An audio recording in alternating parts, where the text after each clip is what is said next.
That was so controversial. Sir. Sure.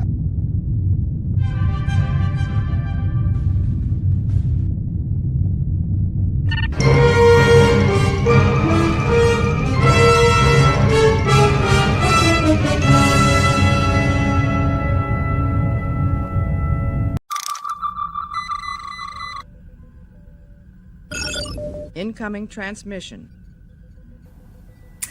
Welcome to Saving Star Trek, a show talking about one of my favorite shows, Enterprise. I am Linda Park. I play Hoshi Sato and also Empress Sato. So enjoy this show. I love that it's finding a whole new life on the streaming services. And you better hit that like button or Empress Sato will not be happy. I mean, she could make a storm happen, and she could really make your life hard. Anyways, enjoy the show, hit that like button, and thank you for being a fan of Enterprise.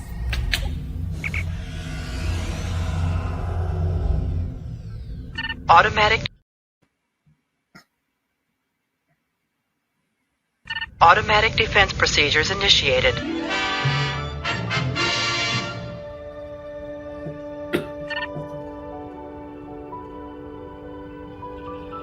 I'm reading 3 Zindi biosigns.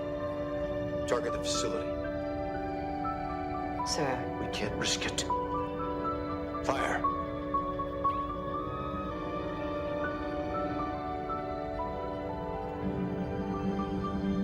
I'm still getting trace chemosite readings. It's definitely in the final phases of construction. Instead of a chain reaction, blow this thing to high heaven. We're talking about a one-way trip. I'll be flying the mission. Yeah.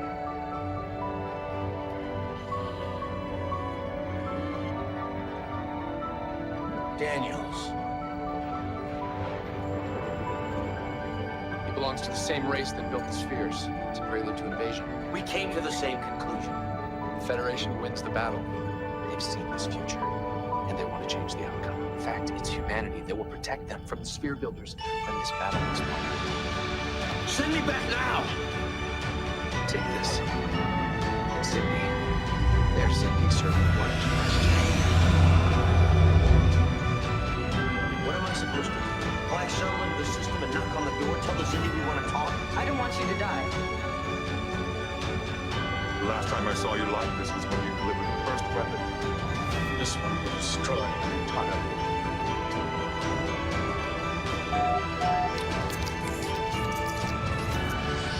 Unauthorized vessel power down immediately.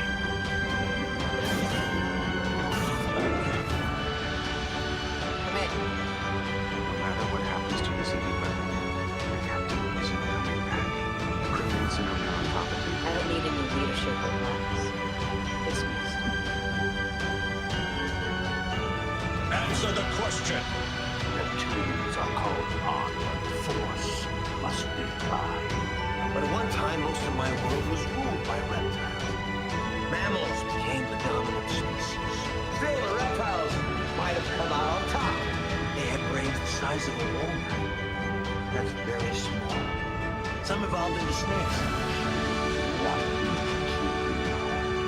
know exactly where your ship is. Initiation. Have it coordinated. The quantum dating confirms it. It's from the future. He said he saw reptilians on Earth in a place called Detroit. So now he's a time traveler.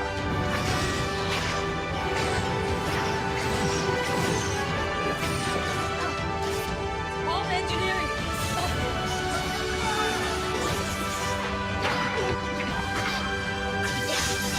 You can't threaten us. Return to your ship. Survivors, the Earth ship will be dust. Close them off. Prevent the atmosphere!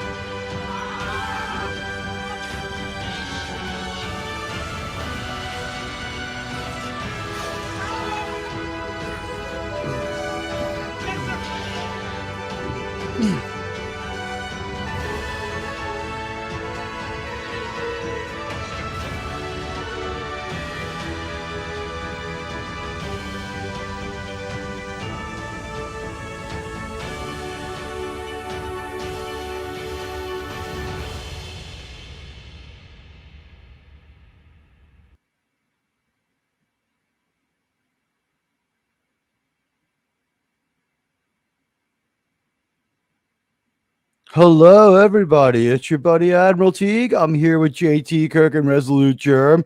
Sean is out on a very dangerous away mission, and we'll be back soon. We're still waiting for a comm. And as far as we know, he's going to be here in a bit. It's good to see everybody. And wow, what did you think? Are you guys ready to talk about one of the most epic, one of the most imaginative, one of the most familiar, because it's Return of the Jedi in a lot of ways, space epic serialized storylines we've seen in all of Star Trek, and really just forget about season high. This is these next few episodes a franchise high. You, my friends, were right. It was time to stick. It was right to stick with the Xindi arc. It was everything I said it was too. Don't get me wrong, but it has been worthy and a worthy story. I don't know how sci-fi it is. It's not always deeply sci-fi, but this is one of the best episodes of this. Is why you watch Star Trek. A real great payoff with that one. And I hope you guys like the video introduction. We're still on the air, so it was compliant. How do you like that? Amazing. Also, yeah. I love Ready this for a space episode adventure, for, right? some of the most memorable lines in the whole show. I Those don't Archie want you to lines. die. Yeah, that one. That one was great. That one was great. I was moved by that one. Oh yes, and then also the turtle soup. Can't forget the Archer lines. Guys, in this episode, we have Archer doing a lot of the things that we've seen him do over the course of his career as captain of the NX-01. And one thing that goes back to when he met Shran is whenever Archer comes across a hostile alien race, first, instead of his lip, they seem to like hit him right below the orbital bone every time. They like to punch him right next to the side of his eye. Then they yell at him for a while. And what he does is he antagonizes them right back because like he realizes he's the first Earthman they've met. So I don't know if his motivation is to make them think that enhanced questioning is off limits with the Earth people, or to have them think that Earth people are wildly, crazily dangerous. But there was a moment or two here and there in this episode where Archer, more than any other captain we've ever seen since James Tiberius Kirk, the greatest of them all,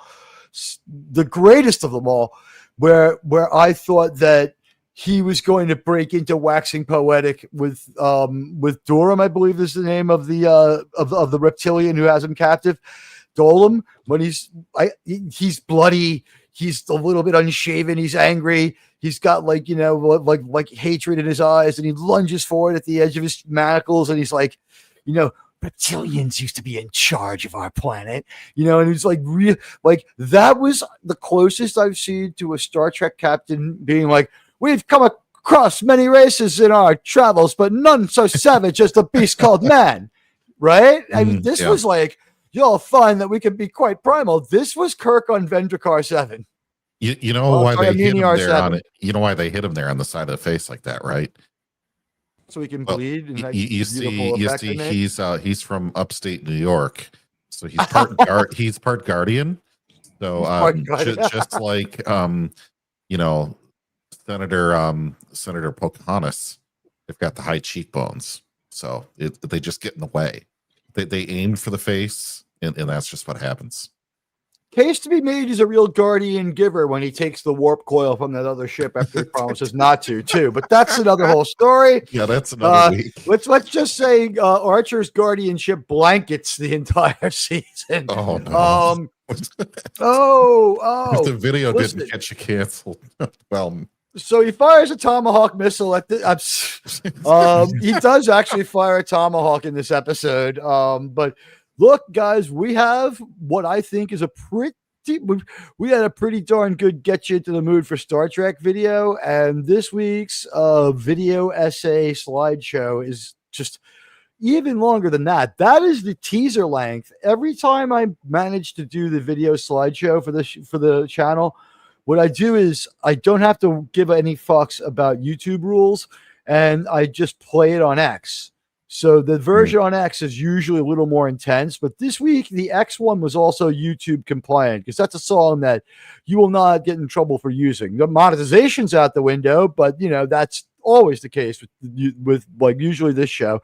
We had a show about the final episode of Strange New Worlds that could actually be monetized for once because we were so beaten we didn't have the passion to really curse it out that badly. But yeah. Let me pull up our visual records of this week's episode of Saving Star Trek. It's really, let me tell you something. I enjoyed making the Azati Prime video presentation. Here we go. Turn on the viewer. There he is, our hero, Jonathan Archer. The Enterprise warps into the Azati system, and it's already, Archer is ready for action. We've seen that red star before, and also I've noticed that he now, like, at the beginning of the season, he simply had messy hair pushed forward.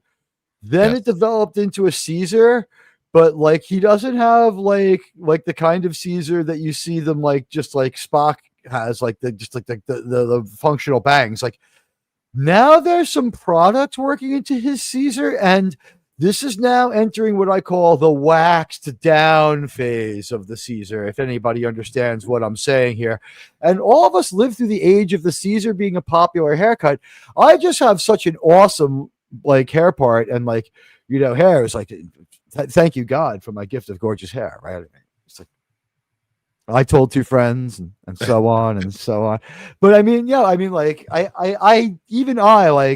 like the buzz, like the really short crew cut was in during this time, and like the Gerard Butler made that popular, didn't he? In the Gladiator. Did.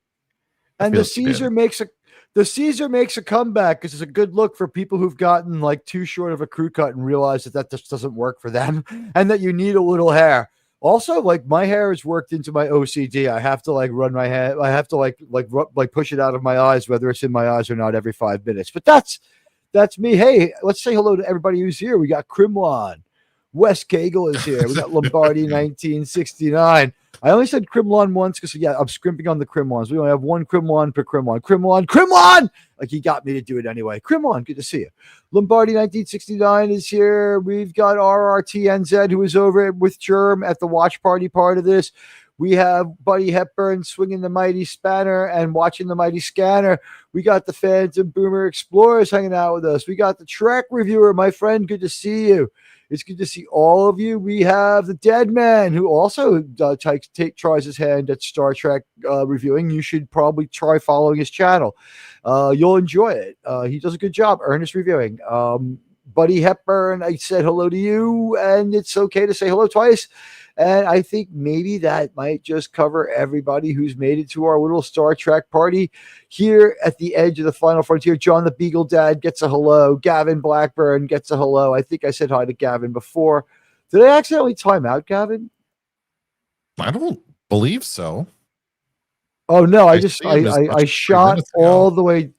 I shot all the way down to the bottom of the page. No, what happened was I was trying to highlight a comment, and I clicked over too far, and instead of highlighting it or whatever, it zipped the taskbar down to the bottom of the screen.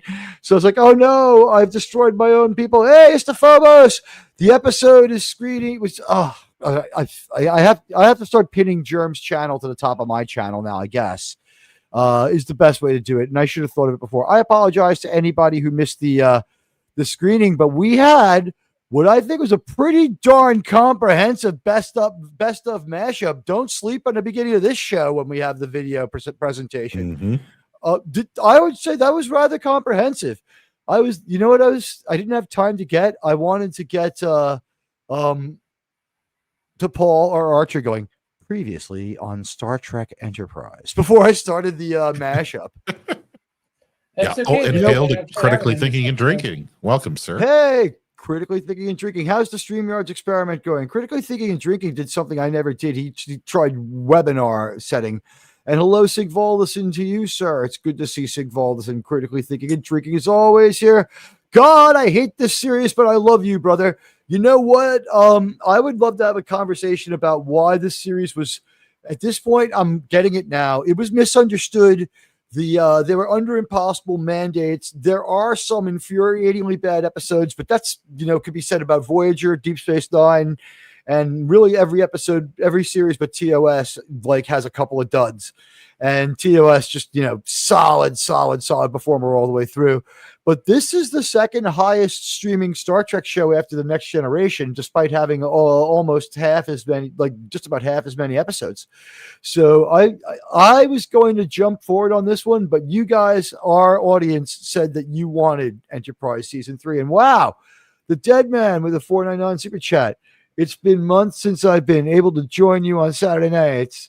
Are you no longer doing watch-along episodes? Here's the deal. The watch-along episode, I'm going to pull up the channel address now for Germ, and I think I just heard a hail from the planet. Let me, Germ, can you use your wrench to get your channel address, and I'll tell everybody the situation. And hello, Stephen M. It's good to see you, Kal-El. Yeah, I'll put that in the chat.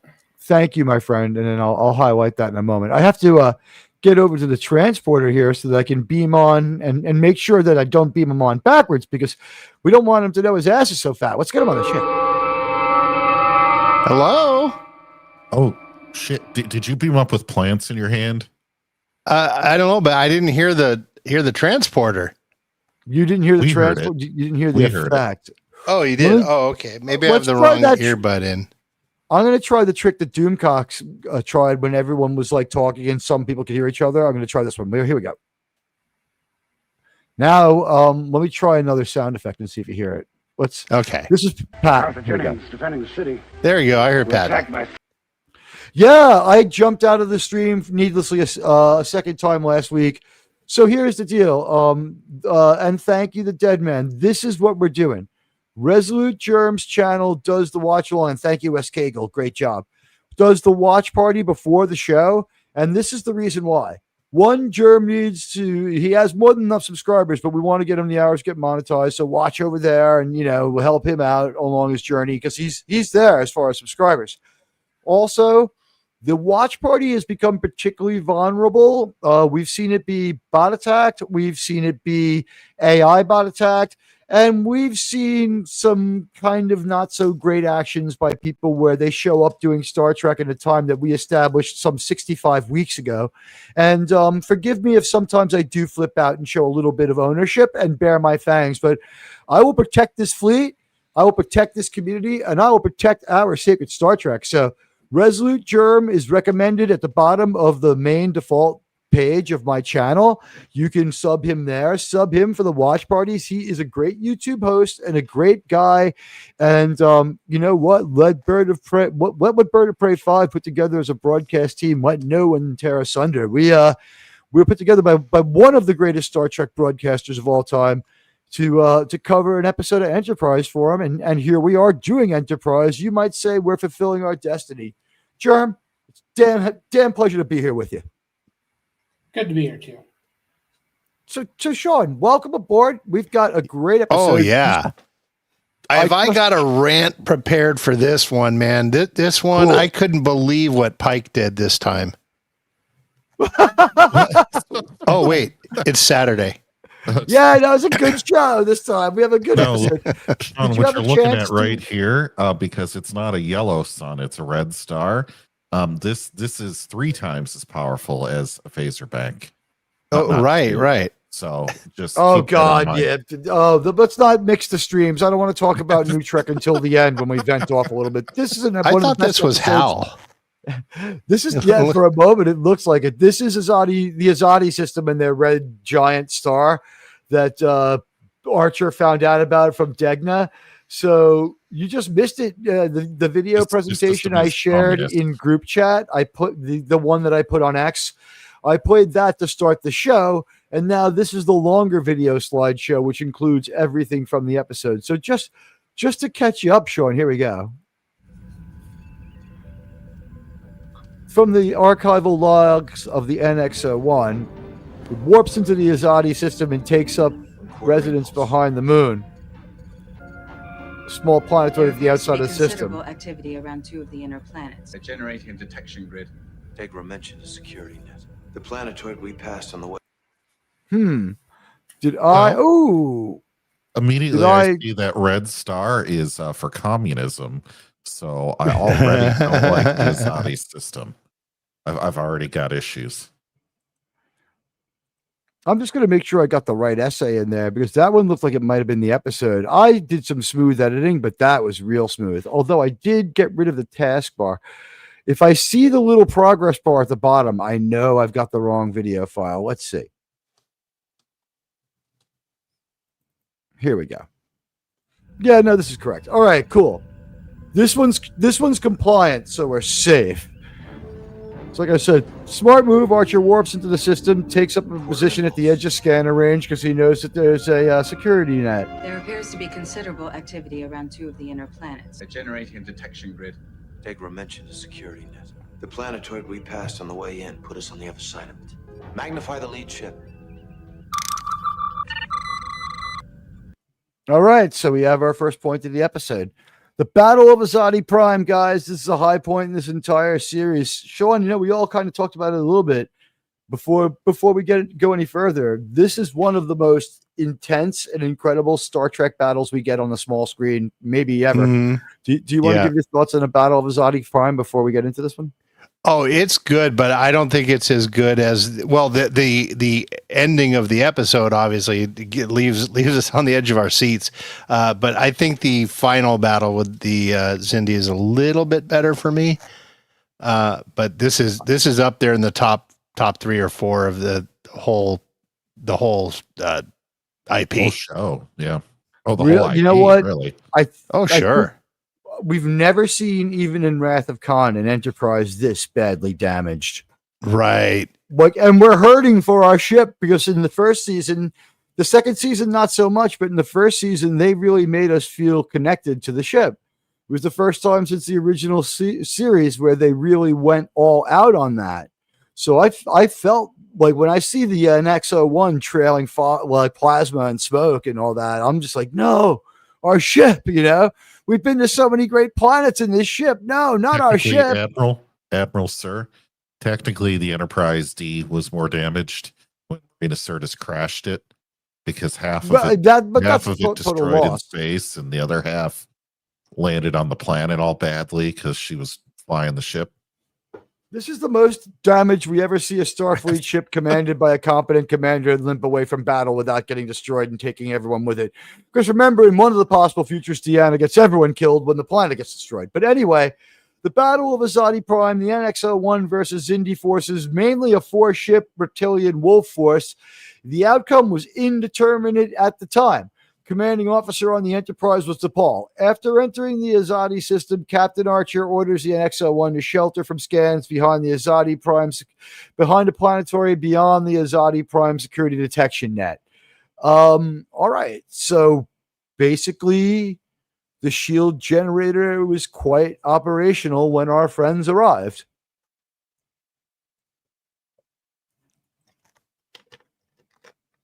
True. So say we all.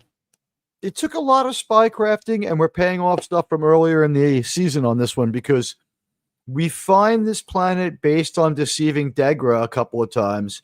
We go to our best guess planet, and we hedge our bet as much as we can in a pretty cool sleuthing episode that had a sneaky sci-fi element to it. It was a little bit of a Twilight Zone episode. Mm-hmm. Go ahead.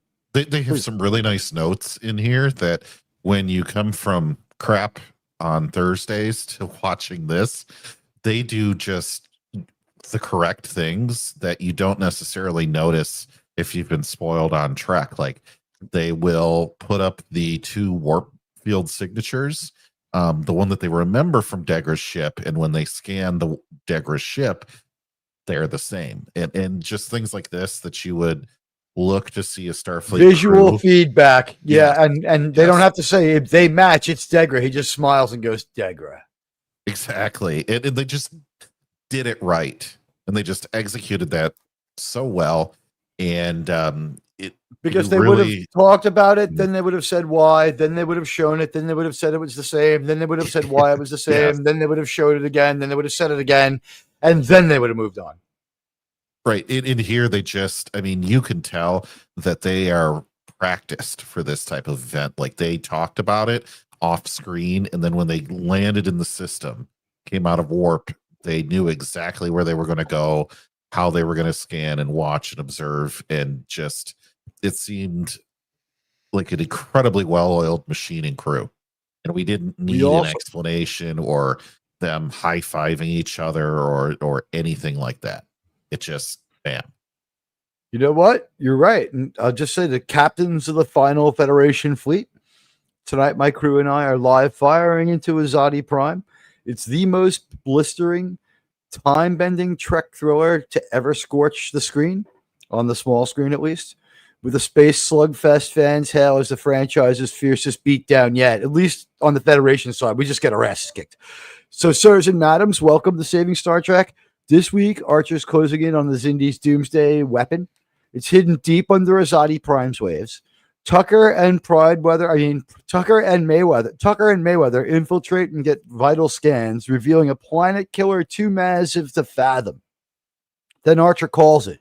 He's going to fly the shuttle mission and destroy the weapon personally. The catch is it's a kamikaze mission. The crew of the NX-01 is stunned, but Archer's all in. Then there's like a time snap. We're flung through time to the Enterprise J, 400 years ahead of the future that they're in, where Daniels unmasks the Sphere Builders as Xindi puppet masters, rather, dooming the Federation. The proof is Archer shows Archer shows them the Xindi relic that Daniels gives him. It's from the future. You ever dance with a Xindi reptilian under the four pale luminescent lights? Beneath the four lights of the interrogation chamber, Archer gambles everything, trying to turn Degra against the reptilian Dolem's betrayal, while the captain is held at the Xindi Gitmo. T'Pol is in command as four Xindi warships rip the Enterprise apart. It's the heaviest damage we've seen to a Federation ship that survives in Trek history. This is Enterprise Unleashed. This is peak Enterprise. This is peak Bakula acting. So, please hit the like and follow buttons. Help us polarize the hull. Enjoy. This is Azati Prime, and it's tonight's exciting episode of Star Trek. And with that said, this is part one. We have a long and involved setup over the course of the season, and in this episode, we're really efficient. We don't waste time. So Archer and the crew, warp into the system. They take up a tactical position. They start monitoring it. They figure out, they get the double verification of what's going on. They send Trip and Mayweather to check it out. They somehow make it in and out without getting detected thanks to the Xindi shuttle we got in Hatchery. And they don't mention it again, but that Xindi shuttle is actually a small Xindi PT boat or a tack ship or something. No, it was a stolen insectoid ship. Insectoid Tidarium class shuttle. It has a Tidarium type wing that goes up too. Yeah, it does. It deploys wings. I loved this. Is probably one of the coolest things in the entire Enterprise run from beginning to end, all four seasons. When they have Trip and what was that, Trip and Pride Weather that go down to the planet, they just decide, let's go in the ocean. This thing was built with a lot of structural integrity. Let's just go underwater.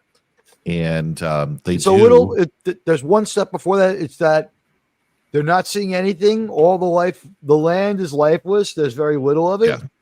And Trip starts scanning the water, but visually. And he sees something weird below the surface. That seems to be how it happens. Right. Because he's looking down and he's visually scanning aggressively.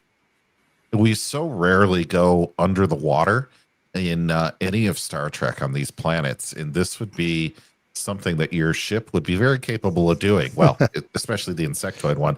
I just thought this was cool. This was so just done well. I know CGI looks a little old, but it still looks better than anything we see great in modern iterations of Thursday stuff. So I can't say enough other than it's great. It's great. I loved that part. All right. Sean, what do you think so far as we get to the point where we've at least sized up this threat? We know this weapon's almost ready to be finished. It's imminent. It's there's very, very little, if anything, wrong with this entire episode. It's just good. I mean, did you want like my thoughts on the entire thing, or are we just talking about up to this point I'm in the gonna plot? see if we can't go like an act at a time or something close to that Okay. while we unfold it, rather than because if we do just dump the whole episode and give our thoughts, well, that's the end of our show in 15 minutes. Yeah. Yeah.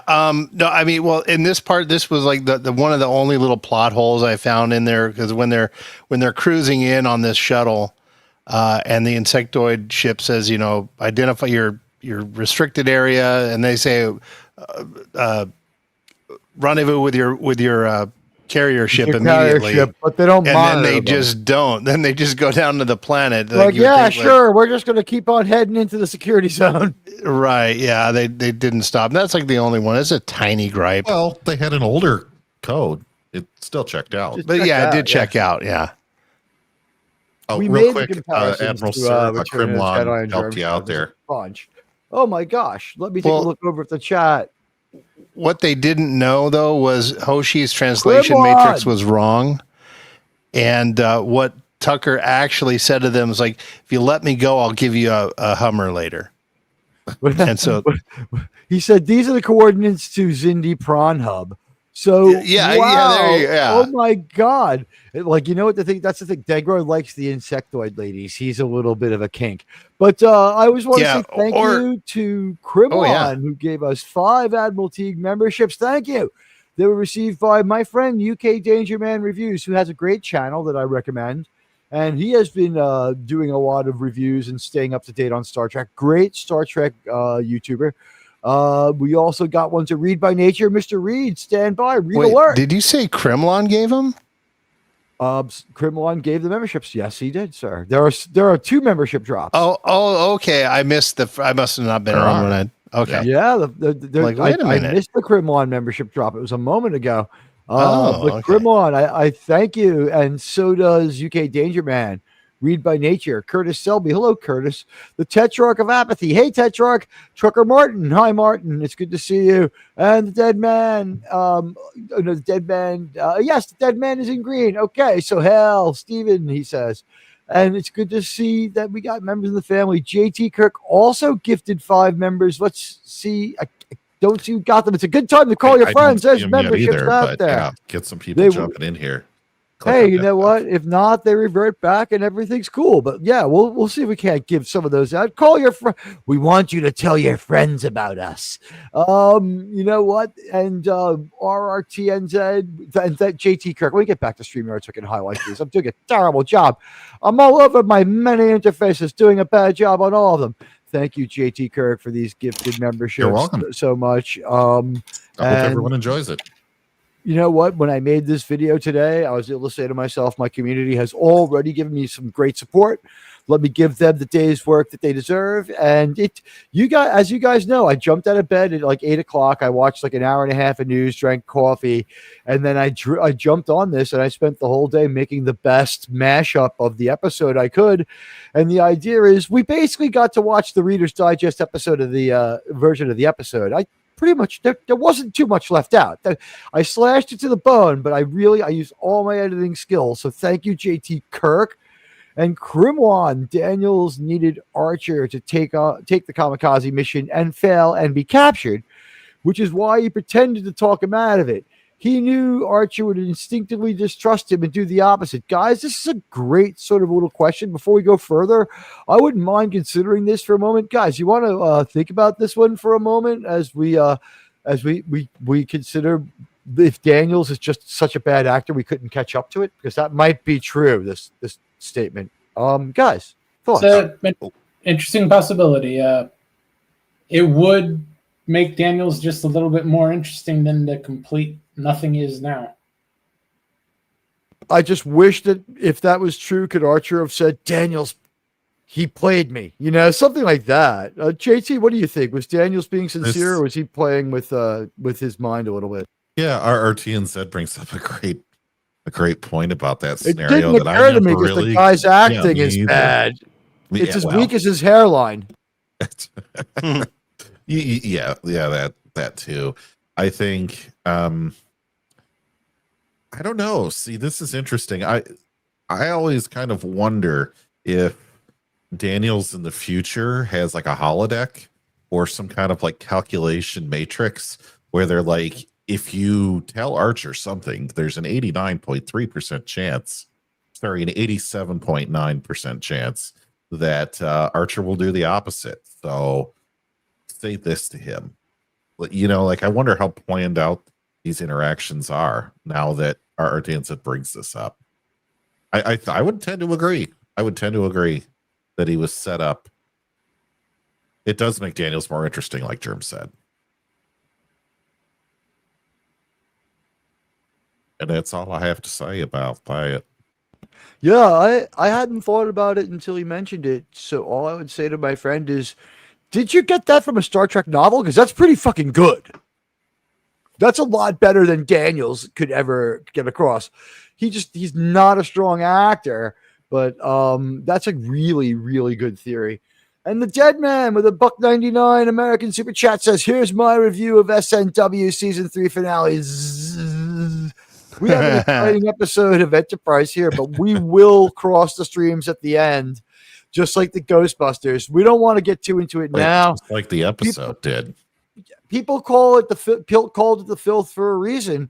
I take no issue with people calling it that. We just can't do it here simply because when we make uploads, and now that our community has grown, people just don't know that was like sort of an eccentric way of categorizing New Trek.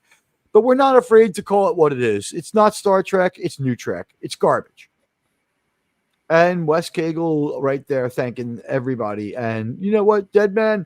Keep it up with the Star Trek reviews. There's an 87.9 chance. Is that what you're saying, JT? Yeah. That our RTNZ's thing. There was, I think Daniels did a little math. And he's like, well, there's an 87.9% chance if I say something, he'll do the opposite. He used the quantum discriminator that's on the desk of every grammar school in the future. Yes. Like what happened to human beings in 400 years? We got so smart that we could give children like, now here's your Death Star tech. Don't implode it to kill everybody. You know what I mean? It's like the Vulcan hello was one dumb Vulcan kid playing with his quantum discriminator. I mean, well, I don't know what to tell you on that one. It's like Daniel says a lot. Daniel says the Danielsist things. I thought that would get a better laugh. They gave Archer a more interesting story in Trek Online. I'll have to check it out. You mean Daniels? You know what? They would have to do better. Even Star Trek Voyager realized that Daniels was so poorly constructed that they picked up the threads of Daniels. And I know that they didn't do this with a plan. When they made Kovitz Daniels, which is the biggest piece of horse shit ever. Am I right? Mm-hmm. Am I right?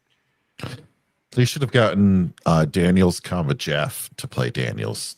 Now that would have been awesome. So, oops, sorry, Agree, guys. Sean? Would you rather see Jeff Daniels play Daniels? Yeah. But I did want to say though, with that thing with the shuttlecraft that I had the little issue with.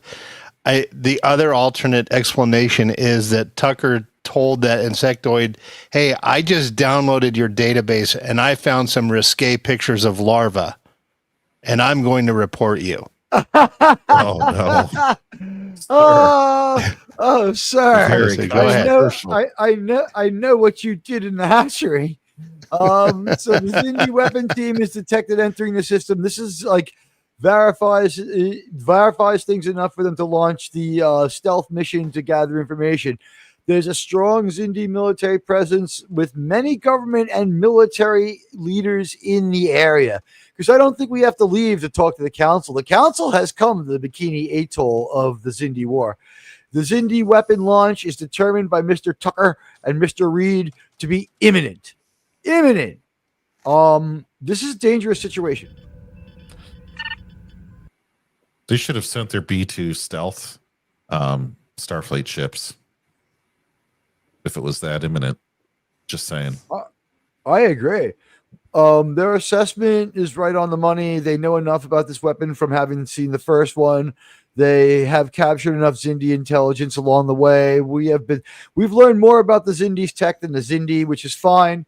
And we've split the baby. We ruined the Suliban by having them humanized far too much, and we couldn't use them as bad guys anymore.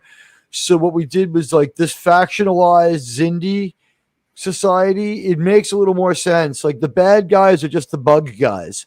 It's like the level of malevolence you have or indifference you have as a Zindi comes down to how hard it is to put you on screen. The Zindi primates who look almost exactly like us, well, they're pretty reasonable. The Zindi arboreals who are a tougher makeup job, well, they can be dicks sometimes. The Zindi bugmen, just don't try to reason with the bugmen. And the Zindi aquatics, like they will just swim in front of that like window in their tank and like dolphin out a couple of like profound riddles. And then the bugmen will freak out again and say, enough, we must destroy the Earthmen now. That's basically how the Zindi hierarchy. The easier you are to render, the more relatable you are. Did anyone else notice this about the Zindi? And the reptilians right in the middle there. Yeah.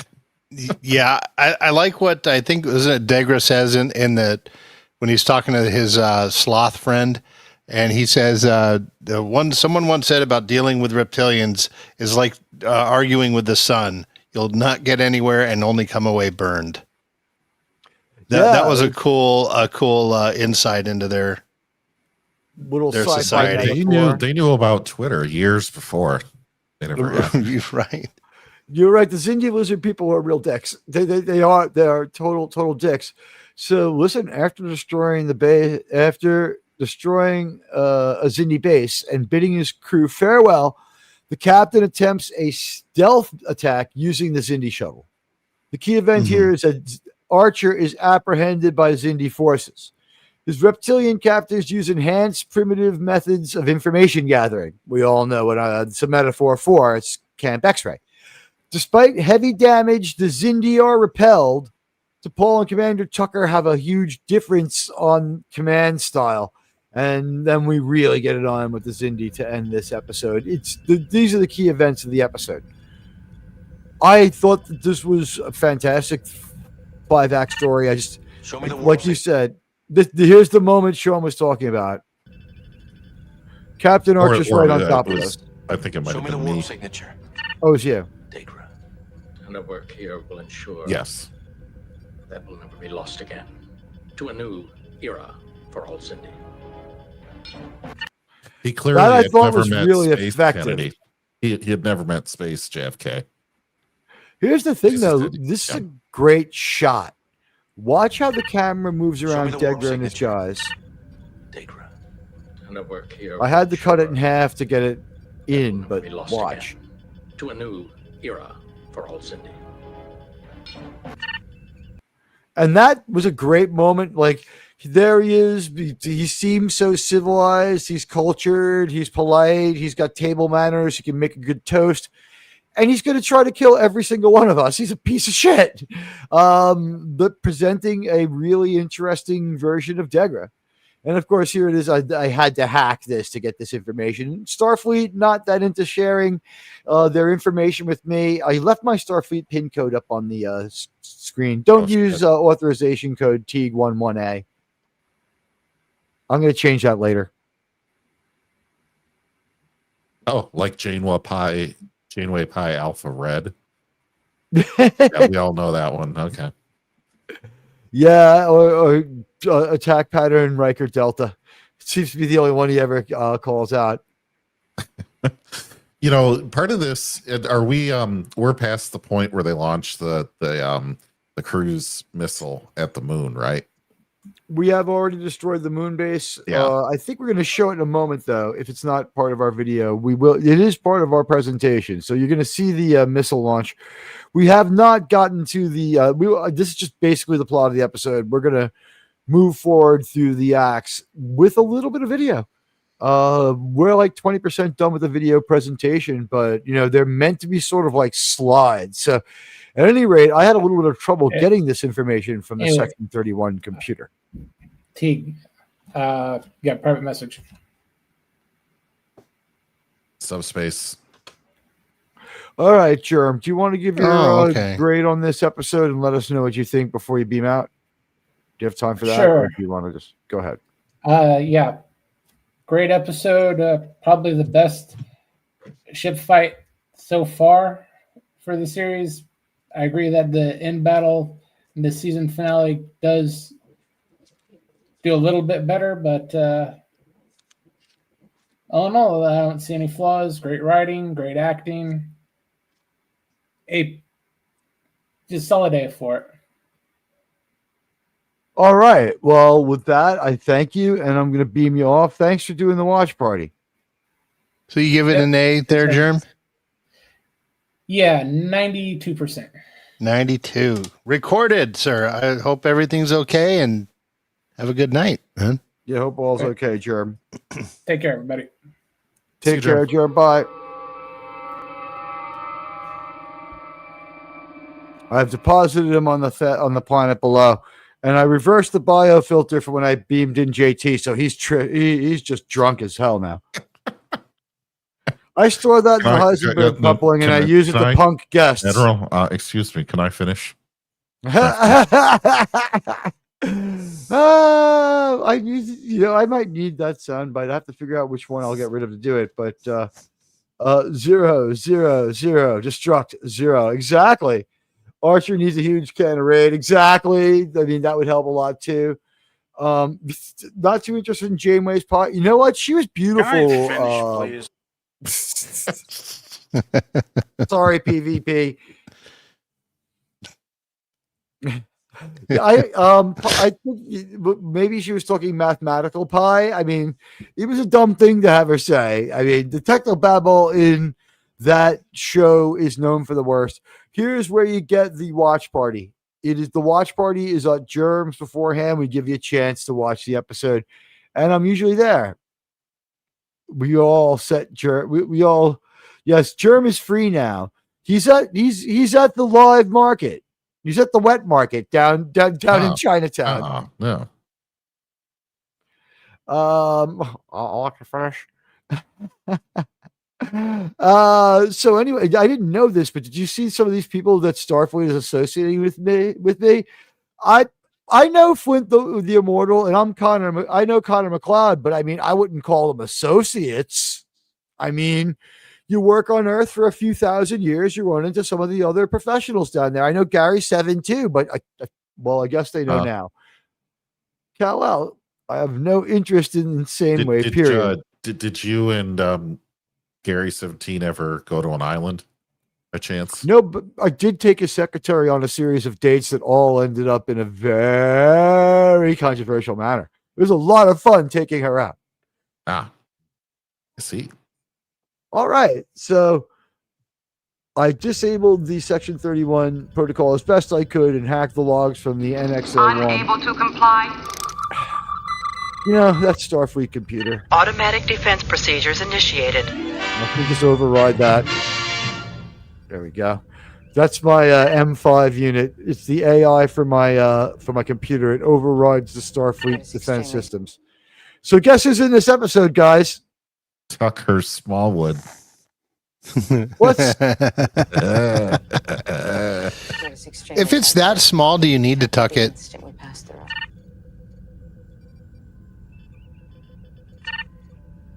All right, so Tucker Smallwood is in the episode. It's very important that everyone remember that Mr. Smallwood is a great actor. Kal-El, no. I got the reference. I understood that reference. Hopefully you didn't beam him down to the third planet like Decker. Don't you think I know that? Tucker Smallwood. By the way, I was wrong. Randy Oglesby is not Degra. Really? Yeah, they said his name in one of the documentaries. Degra is Randy Ogleson or something like that. That's one of the others. Indie apparently. No. They gave his name on IMDb, or did that pundit get it wrong? Wait, who? Because I watched someone else doing an Enterprise stream, and they said that one. Got it from them. It's not my fault. Not my fault. Admiral, speaking of look at the cast right now on IMDb. Speaking of Dagra, yes, Smegma. So let's make a little wager. If the Yankees win the World Series, I'll have to get the Dagra haircut. If the Tigers win the World Series, God, you have to get the Dagra haircut. I have such thin Oh, hair and top on back. It's getting better because because of the medication they gave me to make sure that I'll be able to pee great for the rest of my life. Like they gave me the preventative prostate medicine, and they're like, "There's some side effects in this." I'm like, "I'm a little concerned. What's going to happen?" Like your hair will start to grow back in places where it's thin. I'm like, that's fine with me, and that was the end of that discussion. But yeah, if the we Dodgers got it win, we backwards. both have to get the dagger haircut. You know what? The white boy cornrows on the two of us would be hilarious. That would be great. And if anyone but the Dodgers win, Sean has to get the white boy cornrows. Is that how it goes? Yeah. Yeah, we may not look for us not to live up to that one, but you know what? You're right. Yeah. As I look at this, the streamer the guy I watched doing the live stream talking about this was wrong. He said that the actor who played him was Scott McDonald. He transposed it with Commander Dolam, who's the reptilian. It is Randy Oglesby. It's because Randy Oglesby, Tucker Smallwood, and Scott McDonald's name appear in every Zindi episode. They're our most primary Zindi. And then we have Thalen, the Arboreal, and Jannar is the other Arboreal. And I don't know who voices the Bugman except maybe the special effects department. And we have, of all things, a woman named Alexandra Ortiz as the audio description narrator. I don't remember a talking computer. Is that the credit for previously on Star Trek? It might be, right? Usually it's a cast member. This week they had a recap, but I don't think they said previously on. We just like it said it on screen and we watched the whole thing. But think about all the times that this man, for all we know, he may have been with the love of his life and said, "Please marry me, baby." And she said, "You're the man for me." But Smallwood, no, we might have children. I really think the lonely they life made of Tucker casting Smallwood. mistake. Dagger should have been played by Jack Nicholson. He has the hair for it. But there we have our Tucker Smallwood tribute. And here it is. Archer discovers a small moon base. This is a lot like the Saving Star Trek moon base, but ours, of course, has a Cineplex. I'm reading 3 Zindi biosigns. Target the facility. Sir. We can't risk it. Fire. No, question on this. Before they launch the Tomahawk cruise missile at the installation, what is T'Pol going to say?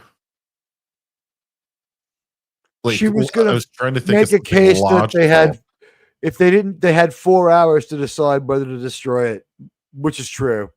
Archer is eager to destroy this. He doesn't want to have it on his mind. He's like, up to 4 hours. What? Here's the thing. Why doesn't this moon base have a satellite communication system if it's so important?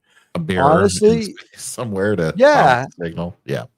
Quite honestly, Archer is shown as eager to destroy the observation post because he is, I think, one, it's not a lot of Zindi, but two, he's like, I'm going to show people right here and now I'm not taking any shit and I will kill people. I will delete these Zindi and my crew will see how resolved I am and they won't be hesitant to do the same kind of thing because we're no longer messing around. We're gonna take these Zindi out. Gavin. Yeah. Let's see if we can get it again. I did it. You did it again. I pulled it off. How much time do humans spend blinking? I always pause during it. I have a good blink reflex detection. Are you going to suppress your blink reflex? That Tucker Smallberries was his cousin. Smallberries didn't have as much of a problem as Smallwood. Women were like, maybe I'll get by with the Smallberries, but Smallwood, no way. In fact, Tiger Woods' original last name was Tiger Smallwood, but after he had those multiple parties with dozens and dozens of paid ladies of the night, they just went with Tiger Wood. They dropped it. Does anyone think he should drop the S? Just call himself Tiger Wood. It would be funny. Could be. You know what? You already have I enough just, jokes at his expense. I don't know. yeah, I don't want to changing it make would fun of add too Mr. much at this point. I don't want to make fun of Mr. Wood because you know what? When we were playing golf together, I did try to teach him how to straighten out his drive, and he just never listened to me. In other news, Anne Heche was really hot when she died. She was still hot at the end of her life. At any rate, Mr. Reed's face. Oh, he smelled a fart. Awesome looking ship. Awesome looking ship. It has design language from a scorpion. I like this ship. It doesn't make a ton of logical sense, but the thing is, it's not dumb. And I like the way it's like sail kind of comes up as it drops out of the hold of the NX-01. Like that deploys later, that like weird aerial. It's Wi-Fi antenna or whatever it is. And it looks like a scorpion's stinger. This thing looks very insect-like. It's really cool. Although it looks like something a Bugman have, would design, doesn't we'll it? We'll have pedantic people in the chat, bless them. Arachnids are not insects. Yeah. But it looks like a stinger or an upside down wasp. Okay, there you go. But it's poised out like it's going to strike. That's true. You know what? This does look like something an evil, malevolent Bugman would make, wouldn't it? This does look like it comes from the design language of evil Bugmen with no F's to give.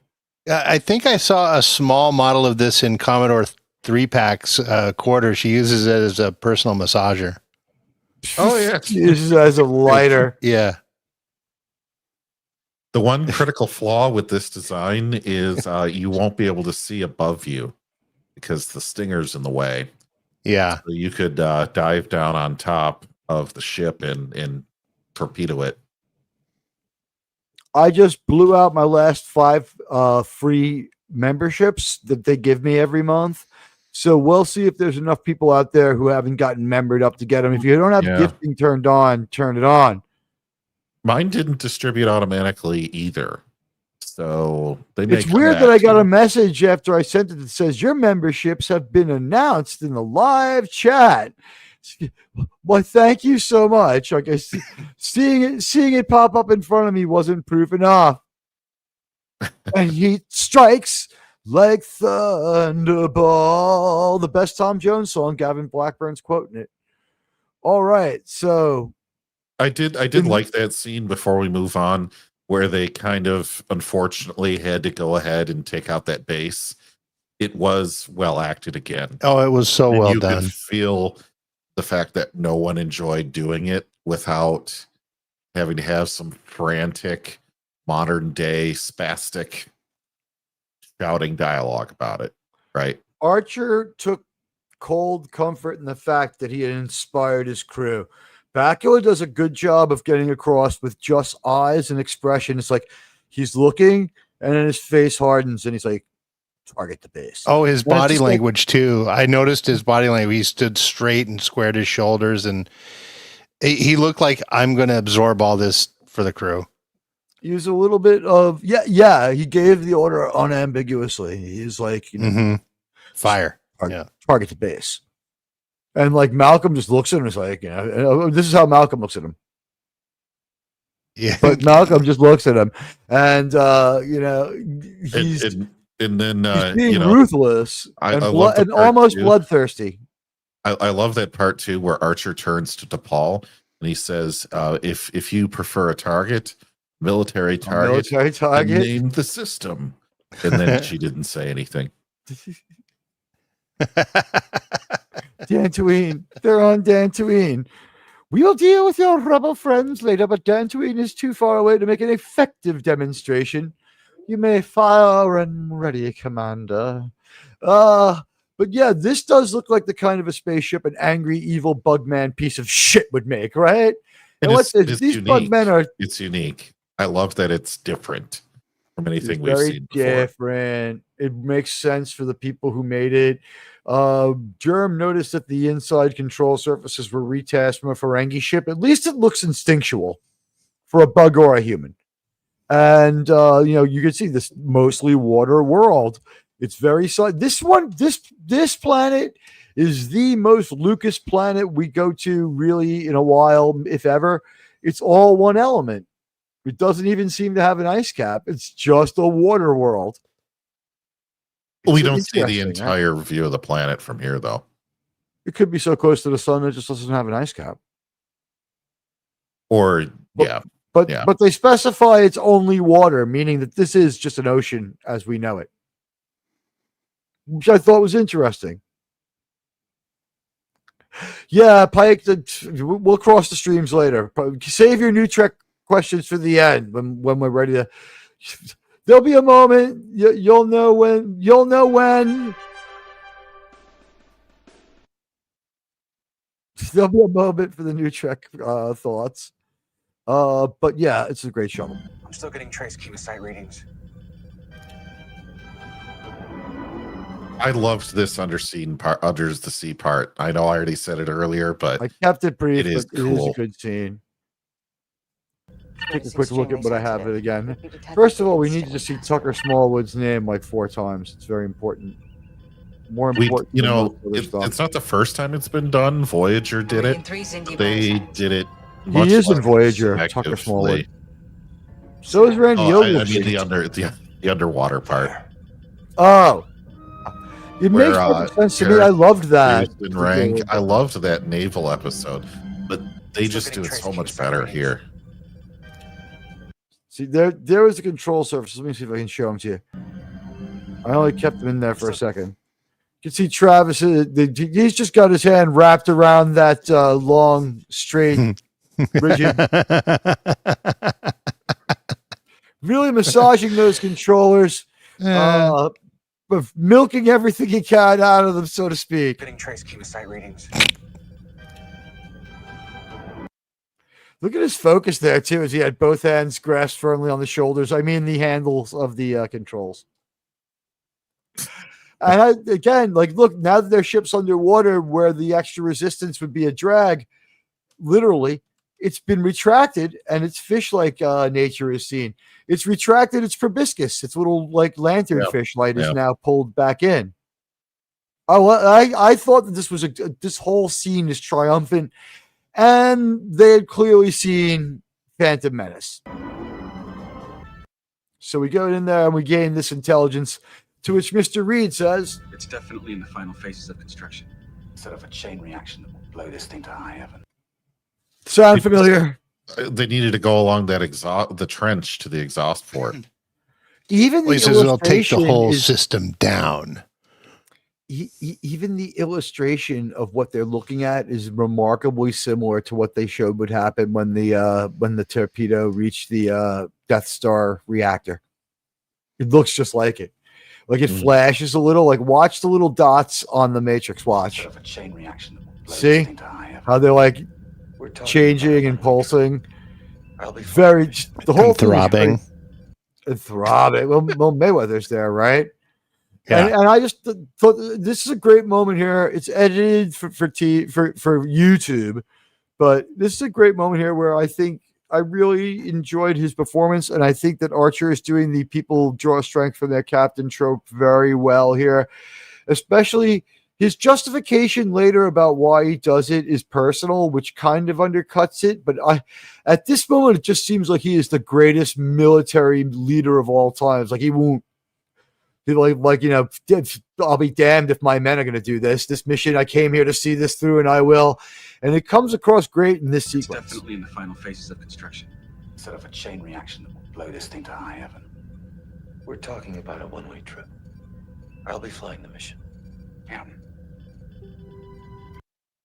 And I thought that was a great little conference there where he decided that he would fly the mission. And by the way, to Paul's outfit's going to change here. The collar of her lavender or pink, whatever you want to call it, her jumpsuit, sometimes it's higher than it is at other times. Like they weren't sure what to do with it. She's going to walk out of one room, and when she walks into the next, the collar is a bit higher. It's weird. I don't know if they just worked on the costume for a moment, or just or they just had a different vision for it and filmed it again later. They're like, just don't worry about it. The collar adjusts for transmission. You guys have to stop putting subversive insane stuff in the private chat. By which I mean, please never stop putting subversive insane stuff in the private chat. Oh, the things that we say. You know what? I've asked about every other one. What do you guys think of this particular T'Pol outfit? I like this one. 10 out of 10. This is one of the better ones. T'Pol, yeah. Well, the Wilma Deering outfit's the best one. Yeah, well, yeah. Okay. Where the Patriots all white away uniform that she wears sometimes. She's a huge Patriots fan. T'Pol loves the New England Patriots. It's part of her experiment to get to know humans. She wanted to know the most accomplished human of all times, and he's like, after winning all those Super Bowls, he then went on to serve 25 terms as your president. I mean, I think Tom Brady's just getting started personally. I think he's probably Flint the Immortal, but that's just me. But this is going to lead us to one of the most emotional payoffs we get, and RTNZ, I think, has a thought on it, but we'll play the video for a moment. I still... I we're don't know. in stupid land for a moment. Would anyone ever allow the captain to actually do this in real life? Like, do you think the crew would just band together and say no? Somebody else has to go. I don't see how you could stop him, and he's well within his rights. It's an interesting question, but I think that when you're a leader like Archer, the second thing that's going through his mind, and yeah, Gavin Blackburn's got it on T'Pol's outfit. And I got your comment start RTNZ. We're going back to that one, but I think with Archer, these are the things he's proud of in order. Are you ready? He's proud of his father Henry Archer and the Archer Cochrane Warp 5 engine. He's very proud of that. He's proud of his friend Trip, who is a master of the Archer Cochrane Warp 5 engine hybrid that is going to bring us into the future. And he's proud of the NX-01, like in tandem with being proud of the Archer Cochrane engine. And then the next thing he's really proud of is he thinks that he did a damn good job putting this crew together.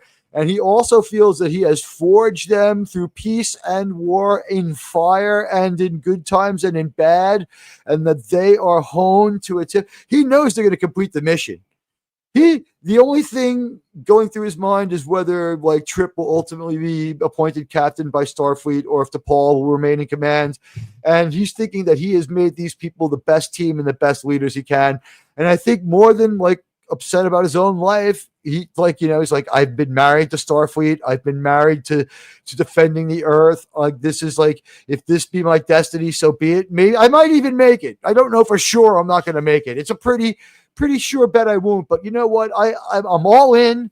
And this is just heroic Archer. And quick observation, there seems to be some overlap between the skill set and acting of Harrison Ford and Scott Bakula. Both are very physical, which is why in the Indiana Jones and the Dial of Destiny movie, the beginning part was slightly less convincing because that motion capture actor didn't act with his whole body.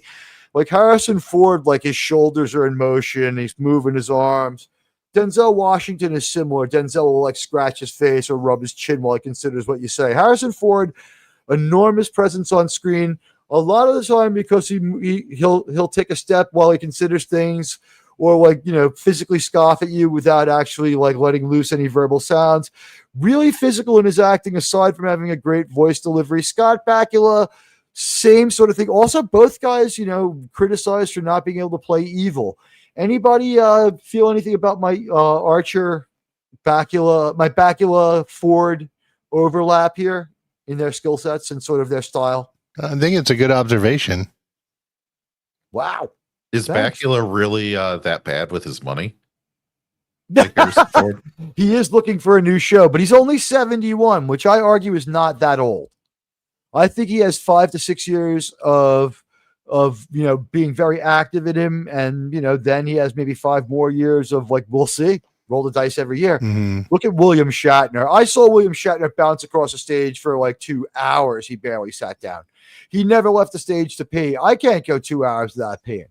William Shatner was just incredible. So who knows? He might be proud of that insanely high body count. Archer might be like, I'm going to get so many of these indie pieces of shit. One thing like we lost out on in this Daniels thing would have been a moment between Tucker and Archer. How about this one between Trip and Jonathan? How about this one? Ready? And we've never called him that before, but you know what? Archer has never been called Jonathan by anyone but Hoshi, I think, so far. Paul will say it sooner or later. But how about a moment where he was like, Trip, I know you wanted to pilot this shuttle, but when I do this, I want you to know I'm thinking of your sister, Elizabeth. And Archer be like, without any military protocol, like maybe hug him and be like, thank you, Jonathan. The hope of humanity goes with you. Something like that, or the hope of Florida. Mm-hmm. You know, go Gators, whatever Trip says. But that's what Dad Man says, right? Or no, go what's Florida A&M? Go fantastic marching band. He's a Gators fan. Go Gators, as Trip would say. Yeah. We're gonna imbue Dad Man's sports. Although sports Central loyalty Florida, onto, Tucker might be a Florida Atlantic and FAU fan. I think that he's a real underdog, and that he likes OCC, Orlando Community College, and that he's a fan of the Black Knights of Orlando Community College, whose quarterback has his own radio show in Orlando's ESPN affiliate. It's a 2-year school, folks. I don't know what to tell you. I think I got that right. If you guys are from Orlando, where's Miskatonic and oldest gamer I think is from Florida. Admiral, I had highlighted a comment from Sean that he had directed toward you. Can I bring it up again? Go ahead and bring it up. Yeah, because Mark answered it, but he's asking if Starfleet didn't have a regulation about captains not going on an away team, and Mark answered it. But just to add to it, the one I heard was that the captain is always on the away team for first contact. Usually got that one a couple weeks back. Yeah, most of the time. But I know the captain not going down was something they did with TNG because they wanted to give Riker more to do, and the captain stayed up. I mean, it's a good rule, but Kirk went down all the time. So sometimes he and Spock. It's like giggity. Oh yeah. I was going to say, yeah, Kirk went down, man. When he was on Triskelion, he was definitely down. He wanted to see if it was green everywhere. That actress was interviewed by a magazine or wrote a book, and reliable people have said that she said she took the role so she could get with William Shatner. She had been in some like questionable porno movies, and that was after. And she went on a few dates with him. Because Shatner's marriage is like incinerate. Yeah. I don't care if I just I would cut my honeymoon short to come home from that. Well, honey, it's work. They can't get by without me. You stay here and enjoy Aruba. I'm just gonna have my nose to the grindstone. Okay, I see the I see the transmission. Yeah. Let's see. I will. Okay, I will. All right, so. Correct me if I'm wrong, but if Starfleet didn't have a regulation about the captain not being able to go on potentially dangerous missions alone. So yeah, I think we got that one figured out. It's about 200 years in their future that happens, right? In general, I believe there's a regulation that says you don't do missions by yourself, but the show does make mistakes with that from time to time. Well, they don't. If they don't say it, there's always an excuse canonically that part of the Starfleet handbook hadn't been written yet. Mm-hmm. I still have to confirm through other sources if Jonathan Archer even went to Starfleet Academy. I think he did, but he might have just gone to NX flight school. Daniels. So I tried to get the most spectacular parts of the space battle. Okay, you pause. Okay, so if you're like a new Trek person, that image of the Enterprise J is like the most important part of this episode, when really it doesn't matter worth a damn. Because this is one possible future of many that he took Archer to, and who knows what the Enterprise J is actually going to look like, or, you know. Yeah, he could have Marty McFly disappeared after this too if Archer had a different attitude about this. Right. But just so people know that, like, Enterprise J, I guess technically it's canon in a certain sort of model. It's an Eagle Moss model. Yeah, but because the future hasn't been written yet, this is one possible future that he took him to. And Daniels even admits it, that this is just one future that the enemies, the sphere builders, see that they want to keep from happening. All that means is that this could happen, but this might not be the actual Enterprise J that would ever come to pass. So to make Although I this think like they a put it in super, Discovery, didn't they? oh yeah, yeah. So I just wanted people to realize that and not treat this like it's a ship that must exist. This is canonically possible. That's the point. Yeah. I said I would read RTNZ's chat because it was a good comment, because it was a pretty good one. I wanted to double back to it. Archer is the best pilot on the ship. He knows he has the best chance of success. He's done dark things to get this far. Yes, I agree. Enhancing prisoners, deleting clones. It's his shot at redemption. That I thought was well acted, but I liked it a lot better. And we've seen this with me throughout like my Star Trek viewing. When the captain does something that's pretty military to achieve a purpose that's non-military, I like it. So why wouldn't I like it when he's being military in a military way? This to me came across as brave and manly. This came across as this guy is a brave and very manly guy who is going to this mission has to be seen through.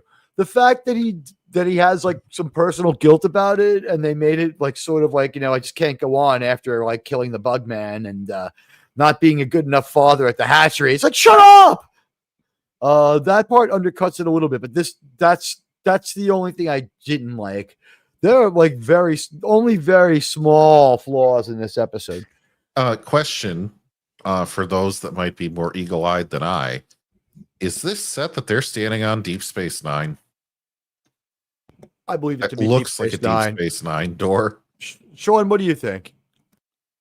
Yeah, it does. Repurposed airlock, maybe, or no? It definitely it looks like the stuff between the stores on the promenade. It would be like a storefront window, and then like two of these things, and another storefront window. Oh yeah, it has to be something like that. Yeah, it looks like that. Looks like the non-storefront window part of the mall. Like Deep Space Nine Space Mall was the weirdest. It's like, of course, the like Sirach Lofton and is getting in trouble in there running around. He has a great Star Trek name, and he's a little kid at a mall. I mean, come on. I mean, he's going to go to Garrick's and get himself like, a Superman outfit or something. And hey, RTN said, wow. Nice. Brave Horatius, captain of the gate. To every man upon this earth, death cometh sooner or later. How can a man die better than facing the fearful odds for ashes of his fathers and temples of his gods? That's based. Wow, that is based. Is that from the Dante? It's a shame for a good Scotsman to admit it, but I don't remember my Milton, sir. That is a great quote. Or is that from Kalis? That sounds like the philosophy of Kalis to me.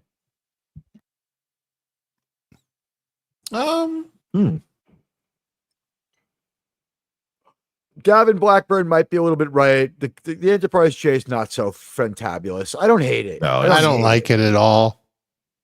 I don't like it, but but having to make those because of Star Trek Discovery did not help Eagle Moss. You could get one of those it's like, sir, would you like an Enterprise J model? No, sir. Sir, you can have these tickets to see any movie you want, sir.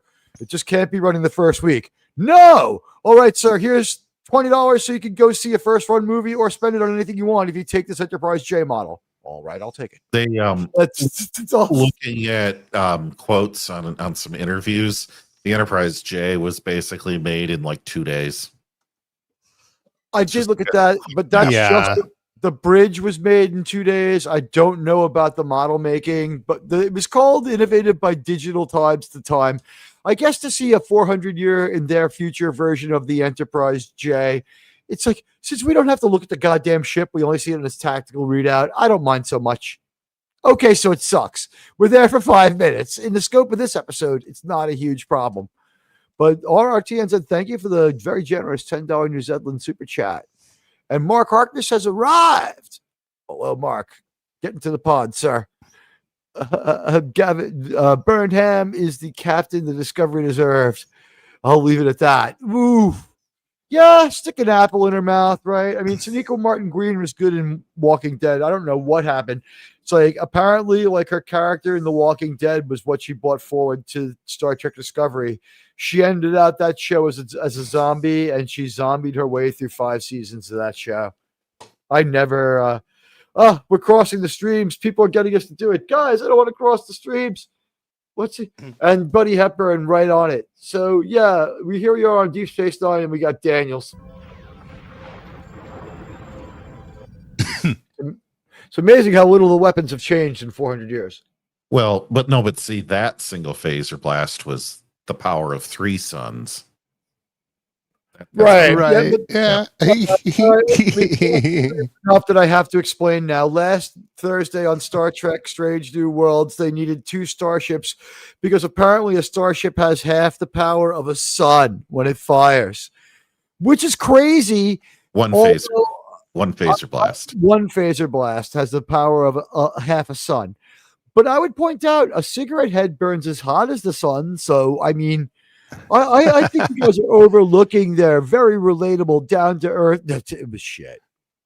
No man ever won the war by dying for his country. He won it by making the other poor, dumb bastard die for his country. Guys, don't go anywhere and tell your friends and leave your browsers open because we are getting to the battle part. Once Archer gets done talking to these people, he's going to get a little bit of a beatdown in the Enhanced Patriotism Center. But after that, like, we got a battle like you wouldn't believe. And there it is, the horrible Enterprise J. And I like Dick Daniels' time travel outfit a little less every time I see it. He looks Really? like Cenobite. I think the colors underneath are awesome, but the braiding Cenobite. I don't know. I like it. Yeah. I like it. It whatever. I could see But if you don't it's like the best it. of outfits. It's the worst of outfits. I hate it because it's on Daniels. It's very phallic if you look at it the right way. It's got a vaginal design language aspect to it too in the middle of his chest. It's like, and it's like, what's with the map of Africa, like in the middle of the, like, you know what I mean? It's like he's going to looks bless like a the rain. Dune character, like with the little It's tubes a- and everything. Oh yeah. Still suit. The thing is, when he moves in the light underneath the suit has like a component to it where it reflects green and red and blue. It's very nice, that part of it. And also it's evocative of the guy we found in the semi-functional time travel shuttle, who I deemed the Zephram Cochrane of time travel. I think that this suit proves that that's what they were going for with that. And then this scene, RRTNZ has given the opinion that Daniels is going to lose this argument with Archer by starting it just to inspire him down the course of action of defiance. Because I guess it's like us trying to manipulate it like a chimp for Daniels. He's like, Archer is only a Homo erectus. I'm a Homo erectus prime facto, or whatever it is the next step of evolution is. You know, he's just like, oh, monkey man, please just do what I say.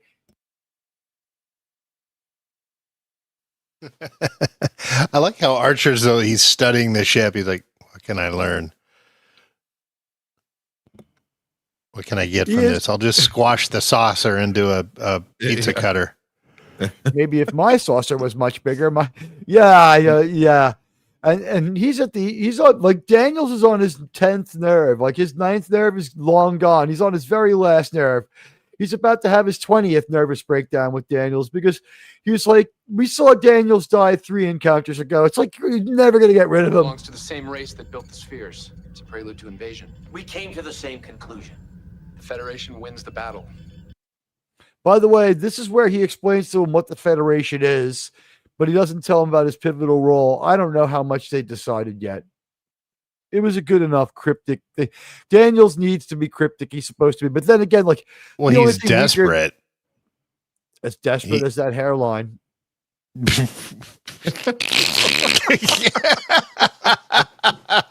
Oh no. Oh no.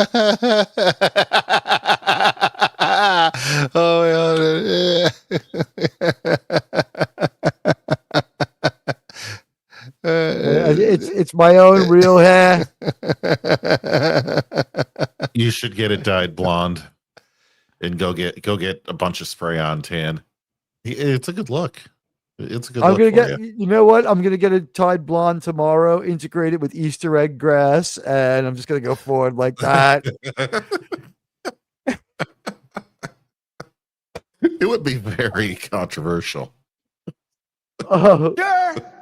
It doesn't matter. Nobody cares. How dare you?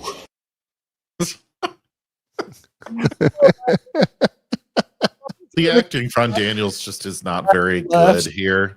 He's not very convincing.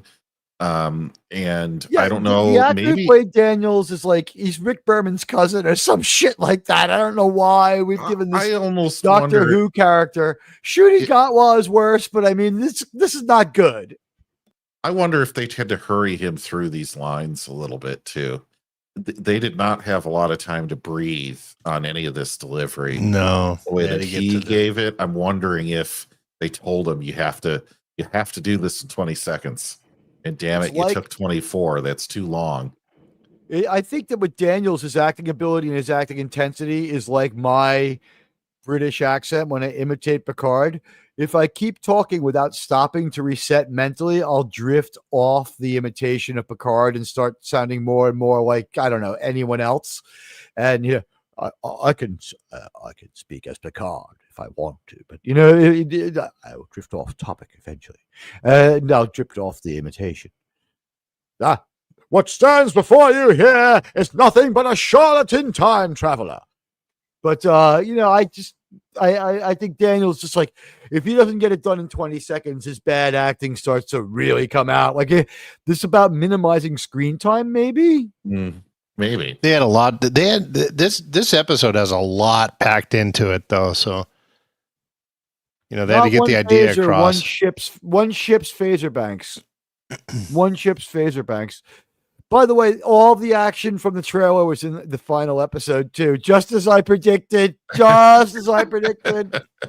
Yeah. The Borg suits aren't as colorful. I think this is its own thing. But you might be right, though. I'm not ready to die on that hill.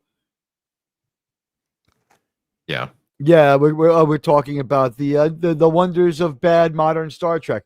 RRTNZ says, I think that Archer was Star Force. This is your captain. My congratulations to you all. There is Iskandar before us. I know you've often wondered if you'd ever see it. You were brave enough to go anyway.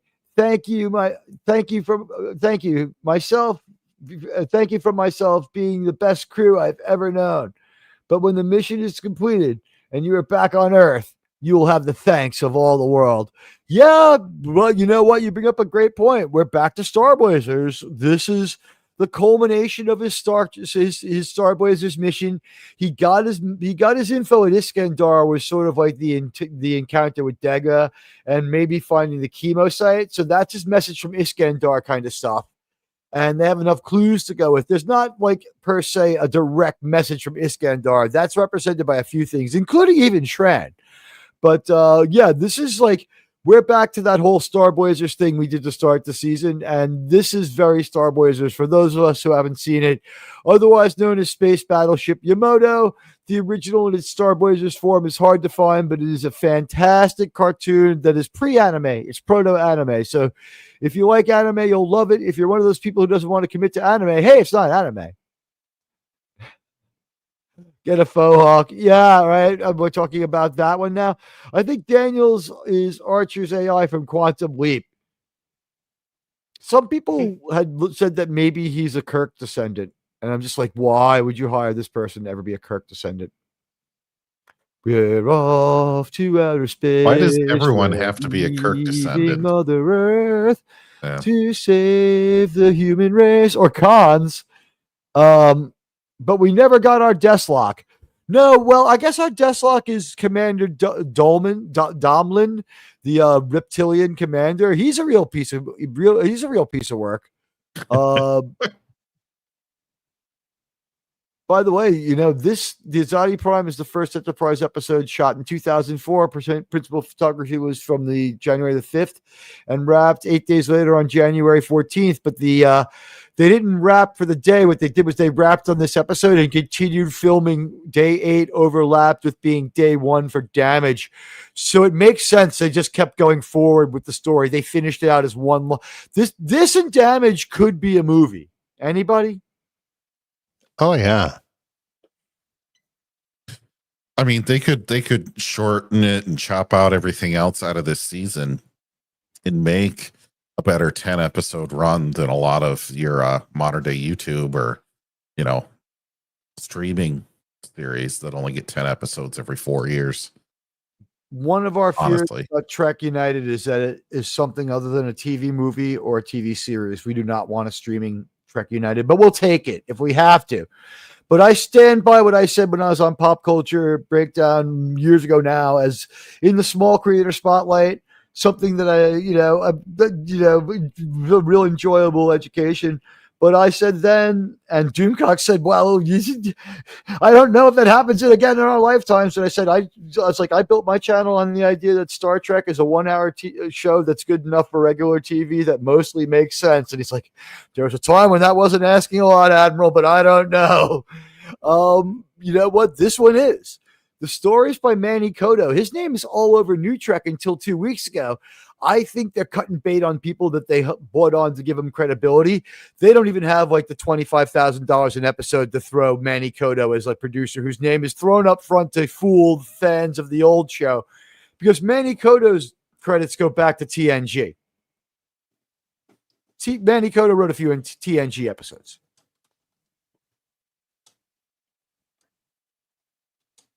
Did he now? He did. Yeah, Manny Koto's name shows up in episodes as far back as TNG. I don't know if he's original TNG. I have all the Subspace Battleship Yamato on hard drive and the remake as well. If anyone wants to do some kind of watch party, that would be a fun channel member event. I would love to watch that. The movie is probably shorter. The TV show, every episode is only like 3.5 minutes long with was it 7 minutes long with a 3.5 minute beginning and a 3.5 minute ending that was a recap and a foreshadowing that contained most of the next episode. It was a pretty weird format, but it was like 2 90-minute movies or 4 90-minute movies. There's a few movies. They do good enough to get a couple more movies. It's a good concept. They lifted it for this. By the way, I have no idea if Space Battleship Iowa is a real thing. I just didn't want the Space Battleship Yamato to go unchallenged. Damn it. The Space Battleship New Jersey. It survived the war and fought in Desert Storm. Okay, good. Nothing more brutal than being dubbed. I have the subbed as well. Yes. Oh, is you talking about when you watch your anime? Yeah. I want to watch it both ways. I think there's a good cause if you find out that it's been translated better than dubbed, you want to go with what's closer to what they're trying to tell you in the real story, honestly. But the dubbing usually doesn't work out. Subbed is probably better on that one. Anybody want to weigh in on that one? I prefer. I have no opinion. Every day. I do have a question. Is it better to watch anime fully clothed or naked next to a bowl of Jello? Oh, either way is equally good. I mean, it's important to I can finish if I ever got into anime. I can finish off my Access language fixation. I can't speak Italian, but I can yell real loud, which is the same thing. I love the movie Downfall so much that I learned how to speak German so I could see it in the original Klingon. So if I get into anime, I could learn Japanese. And yeah, for a little while there, I had like kindergarten command of German in college. I wasn't good at it. They're like, Teague, you're Spanish. Why are you taking German? I'm like, I'm an American, man. We didn't speak Spanish in that house. Did you get an 87.9 in that class? I got an 87.9 in the class. That's right. I got an 89. I got an 89.0. You know what's funny is that might just be the year I graduated high school, but we won't talk about that anymore. Is this the Space Battleship Yamato theme? If that is, go there, save it, and watch it later. Is that because it is a great story.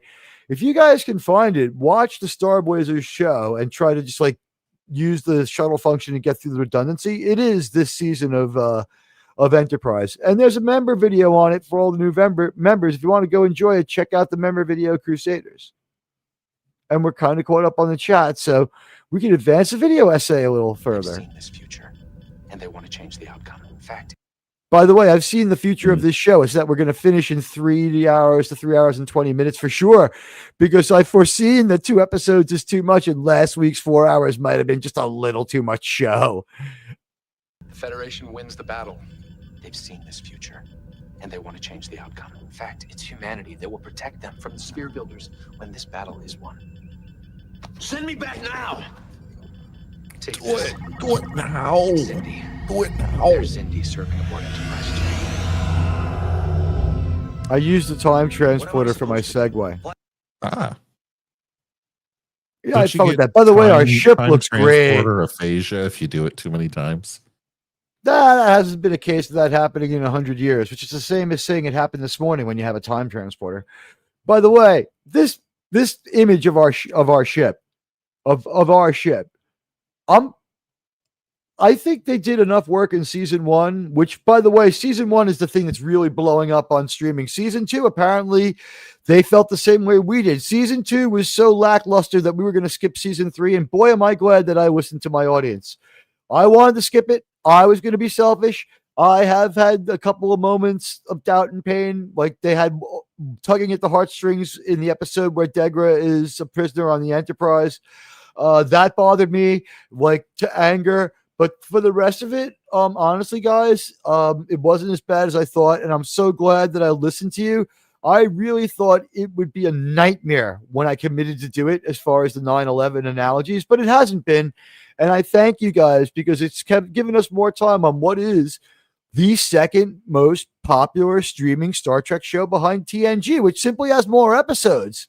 So I want to thank everybody. And hey, Daniel, it's good to see you. I was right to take my own advice, which was that the people who put on a show should listen to their fans. I listened to this fan community, and I gave you what you asked for. I gave you Enterprise. Yeah, JT, I'm tired of Daniel's face already too, but unfortunately he'll be back again and again. All right, so here's our ship. Real quick, they put in the work to make this ship feel like it's our ship, and now I look at it longing with a great sense of satisfaction in my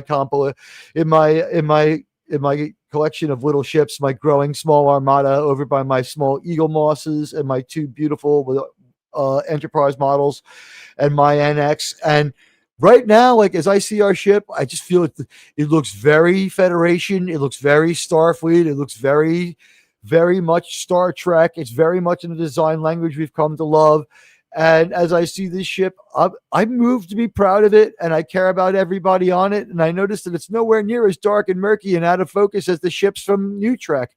Let's just talk about our ship and how much we've shown it off in new CGI for this season, and as well as new music for it and new scenes where we see the ship maneuvering and stuff. Guys, let's talk about our ship for a moment. Sorry, y'all. My browser's crashed because of YouTube. Thank you, YouTube. Yeah, that happens to me once a show, and I really hate it because it messes with our analytic. We have an analytic that I'm quite proud of. It's really up there. And those browser crashes, I imagine Grok thinks it would be 1/3 higher without browser crashes. Admiral, speaking of the ship, the shot that you have up here, I'm going to share a screen. This is something I replied to on X today. And then we can go back to what you're sharing. So this was some moron put this up today. Yeah, a moron. Oh, I have to remove yours. Is it from the real world? I don't. No. It was okay. about. It doesn't have to do with the with someone who's got the same last name as James T. No. Okay. No. This is regarding what you just said about how the ship looks. All right. So right here. someone says, I never wrote about this cool shot of the USS Enterprise in orbit. And he says, it's from the opening credits. Yeah. I can finally mention this beautiful shot here. This is freaking garbage. The shot you just had up from 20 plus years ago is way better than this. And I commented that. I said, here, there are better shots of the NX-01 from over 20 years ago. Yeah. It's beautiful. And this. The NX-01, this is crap. And this is from the opening credits. But the reason it's cropped and the nacelle is invisible is because underneath that, it's got 3 names of people who paid to. This is the only time they spent money was to glorify themselves and put their names up on screen. The rest of it is for us plebes. They walk around on a planet made of coffee grinds talking to fucking puppets from the Henson Creature Factory. That sucks. I'm going to say right now, my opinion is the Henson Creature Factory sucks. This is the episode where he goes to the Enterprise chase. Great to see Daniel. Thank you for Daniels. Space Battleship Yamato Thieves. Wes Cagel's got them there. Bookmark them for later, guys. They'll inspire you, especially if you get the English one. Part of the problem with this is that it's so dark. Like you can't see any of the ship at all. And I know space is not the brightest, well-lit thing, out there, but at least when you're by the planet and you're supposed to have a star directly pointed at it, if you actually were to trace the lines from the star that's in the top right corner, your ship should be like fully emblazoned. Stars. The right side of the ship should be illuminated, just like the planet's right side is illuminated. But the leading edge of the ship should be coming into the light. Yeah, but speaking of dark, like just look at the edge of the picture. The sunrise. The sun is not behind the planet. You can see the edge of the picture in the upper. Very right over here. You see the sun is shining down from the sun. This part of the planet is illuminated, and this part of the ship should be illuminated. This is and what you said about it being dark. To be honest, but what you said about it being dark, the thing with the Strange New World, these things, the contrast is so awful. Like, look how bright this is, and everything else is dark. But if you go back to your picture, they show the NX-01, and it is a dark picture, but it's subtle. There's subtle lights and subtle glowing. Yeah, see that? It's dark, but look how it's just perfect. You could. It's better than. And they couldn't be fucked to bother with running lights on their new ships. Their new ships don't have the green and the red light on either side that I've noticed. They don't have the running lights. They have nothing practical that takes into account that space is dark. Except in their fucking stupid intro that I have to listen to every time I watch their show. Guys, have you come to hate Rebecca Romaine's voice with her stupidly faux profundity where she goes, someone said that space is dark and cold and dangerous. Like, literally everyone said that, you stupid whore. Yeah. What? Sorry. No, you're right. Yeah. But do you guys agree with that? Like, look, I mean, the subtle darkness in this that you're showing it's beautiful. The ship is illuminating itself, and it's only a little bit. The external light is consistent. The light in the back of the planet is throwing the bottom of the ship in shadow, as it should be. Yeah. This is only looking murky because the bottom of the ship's in shadow. We saw the top of the ship in light earlier. It's fine. It looks great. It's just a different look. What's with the lack of lighting on the bridges of the starships in New Trek?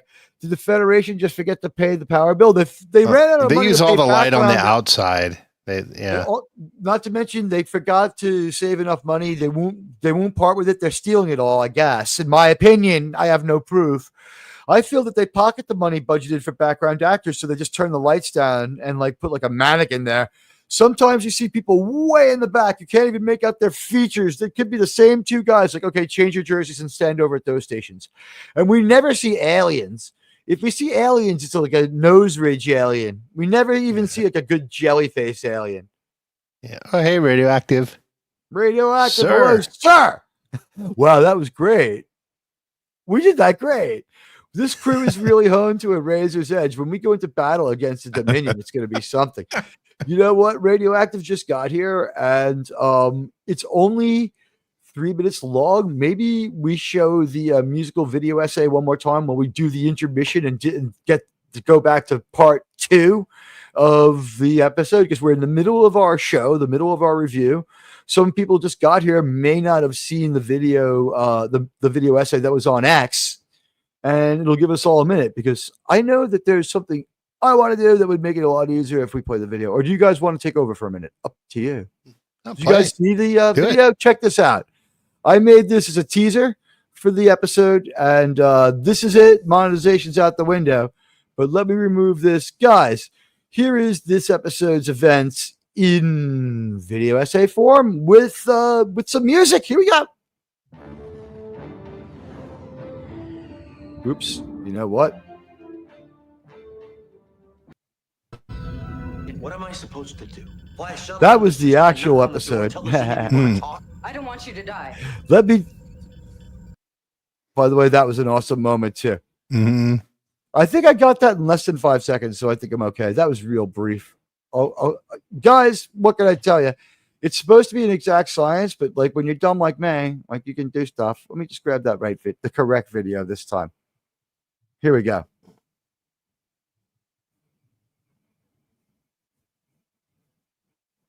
Automatic defense procedures initiated.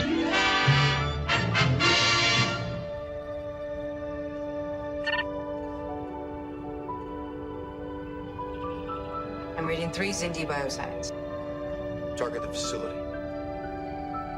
Sir. We can't risk it. Fire.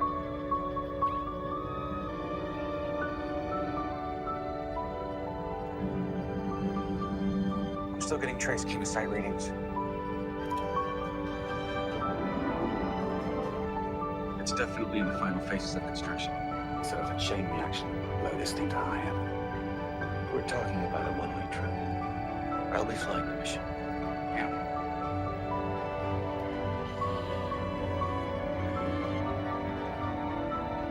Daniels. He belongs to the same race that built the spheres. It's a prelude to invasion. We came to the same conclusion.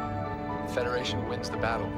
They've seen this future, and they want to change the outcome. In fact, it's humanity that will protect them from the sphere builders when this battle is won. Send me back now! Take this. Sydney. They're sending certain one to us. What am I supposed to do? Fly a shuttle into the system and knock on the door, tell the Zindi we want to talk? I don't want you to die. The last time I saw you like this was when you delivered the first weapon. This one will destroy the entire world.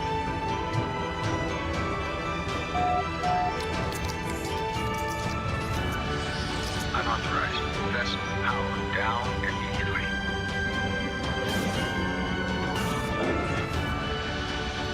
Come in. No matter what happens to this Zindi weapon, the captain isn't coming back.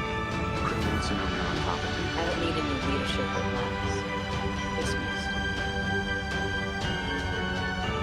Answer the question. Reptilians are called on, but the Force must reply. But at one time, most of my world was ruled by reptiles. Mammals became the dominant species. Still, the reptiles might have come out on top. They had brains the size of a walnut.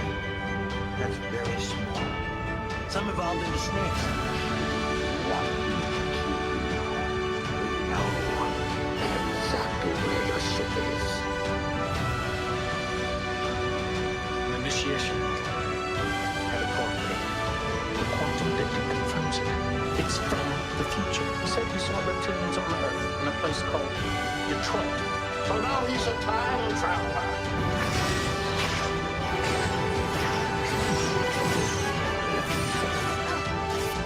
All engineering.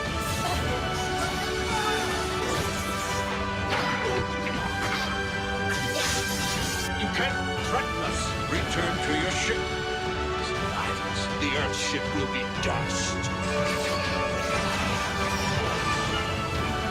Close them off. Prevent the atmosphere!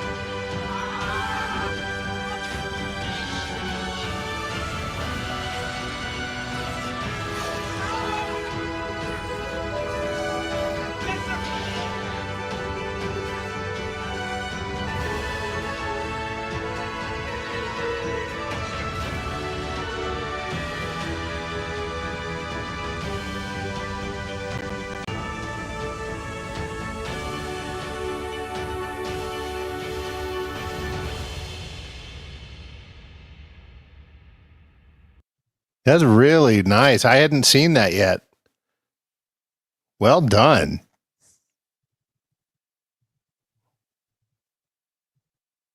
Indeed. He may have himself muted on the other side. No, I didn't. I was just letting everybody voice their appreciation of my brilliance. Oh, yeah. Thank you. Brought the tear to me eye.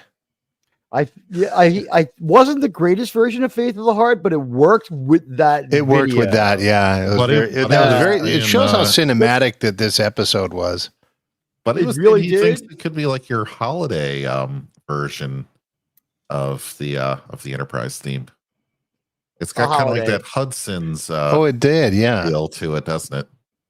I think they're just thinking about holidays because you're from the same city as Madonna, and that's a big Madonna song. How about that? Okay. All right. You know, we went and destroyed a Xindi weapon here. It's not a holiday. I'm only kidding. Yeah, you know what? Maybe. Who knows? Possibly. But yeah, that is. If I get done with the video essay, and today, as my panel knows, I jumped out of bed, rewatched the episode, really thought about the parts that I thought mattered to get through, and then I made this video essay. It took a few hours, but then I went and ate. I was a little bit tripping when I was done with this. I was like, but I hope you guys enjoyed it, and that's your recap. The last time I saw you like this was when you delivered the yeah, this is the video essay. first weapon. Okay. This one will destroy an entire. Cool. There's the jump. There we go. There's Admiral Teague's next haircut. Yeah, I deserve an out on that one. Maybe if people join the channel today, and let's see, we were at 2282 last time I checked. I wonder where Admiral Teague is now. 2 people quit. All right, 2280. We got rid of some bots. You know what? Honestly, it'll come back tomorrow. 2 people is a rounding error. Honestly, the YouTube will pull back your final. Guys, if you're trying to grow your channel, don't be too alarmed if 2 subs appear and disappear. YouTube seems to hold them in hand and not really want to let you fully have them for a couple of days. That's just something that Tony talked about, the 2 up, 2 down thing too. Too many YouTubers have mentioned it. So you know what? I had faith in our heroes after this episode because they were so damn brave. But I did think that time travel was handled here. And anybody, when he grabs Daniels, manhandles him, throws him up against the wall, this to me was wish fulfillment. Anyone else wish he had hit Daniels a couple more times? Yeah. I mean, he's not as offensive as Neelix, but he's It's close. Up. Yeah. What is this actor, Rick Berman's nephew? It's why does he get to play this role? And honestly, I hate to say this, but Daniels, as much as I dislike the character, is the most powerful character in this episode. Take this. It's Xindi. There's Xindi serving aboard Enterprise. So this amulet is going to prove to be really useful for the Xindi because Fly a shuttle into the system and knock. That was a really good shot. Yeah, I wanted to go back to it for a second, and while we talked There about we go. the Xindi amulet is going to become very useful because for whatever reason, since it's older than it should ever be, it's probably made from stuff on Xindi 2, whatever you want to call their new homeworld. It's probably made from things on Xindi 2, and I'm guessing the carbon dating shows it to have been made, or the quantum dating they call it. Yeah. Probably a little more perfected than our carbon dating, right? So the quantum dating shows it's either way too old than it should be, or that it's been to the future and back, or it has a quantum signature from the future, whatever it might be. We don't need any more on it. It's in this show, unlike Voyager, and this must have been part of the yelling at they got before they got a new show. No fucking losing people with 3 levels of techno babble. There was no babble. It was just techno talk. It was logical, and we have been through so much worse that I was like, I get it. Anybody on the quantum signature and the medallion, is it a plot hole? It's not a MacGuffin. It's a plot device. No, it's is it a plot hole? It's fine. Does it fill its role as proving use in the future? It does I feel like what it they does. needed to. I think they did it well. I don't think it's a MacGuffin. He brings it with him when he goes into his dreamlike state, so that if he keeps track of it, he knows that it's like, you know, like it's an Inception. He has to bring his little charm with him wherever he goes. I that was what went through my mind, is like, it's a little bit like Inception. You give him his little amulet to bring with him while he time travels. And the last 2 times we've seen Daniels, I guess what they're doing is they're not showing it to us, but he's using the time transporter, which just has no effect. You're just there and you don't hear it. I don't understand, because he takes a turn. He's like, Daniels, and he's just on a different ship. That's happened twice now. We don't even bother. Like, Daniels just shows up and he's just from the Temporal Cold War. He's there because he's not there, and we don't make a big deal about him showing up. There would have been no utility in putting that in this episode, and they probably had to leave stuff on the cutting room floor anyway. We have to fill every minute of this, and we're even missing, because of Daniel, some stuff that would have been great in our episode. We really are, unfortunately. So let's keep going. What am I supposed to do? Fly a shuttle into the system and knock on the door, tell the Zindi we want to talk? I don't want you to die. We've been waiting a long time for some kind of an emotional breakthrough from DePaul. We know she's emotionally frayed. She's hid it from everybody. This is outright being emotional. And she buys it back by saying it's not logical. Anybody want to talk about this, payoff moment? And boy, does our actress look beautiful, huh? Yeah, she does. Yeah.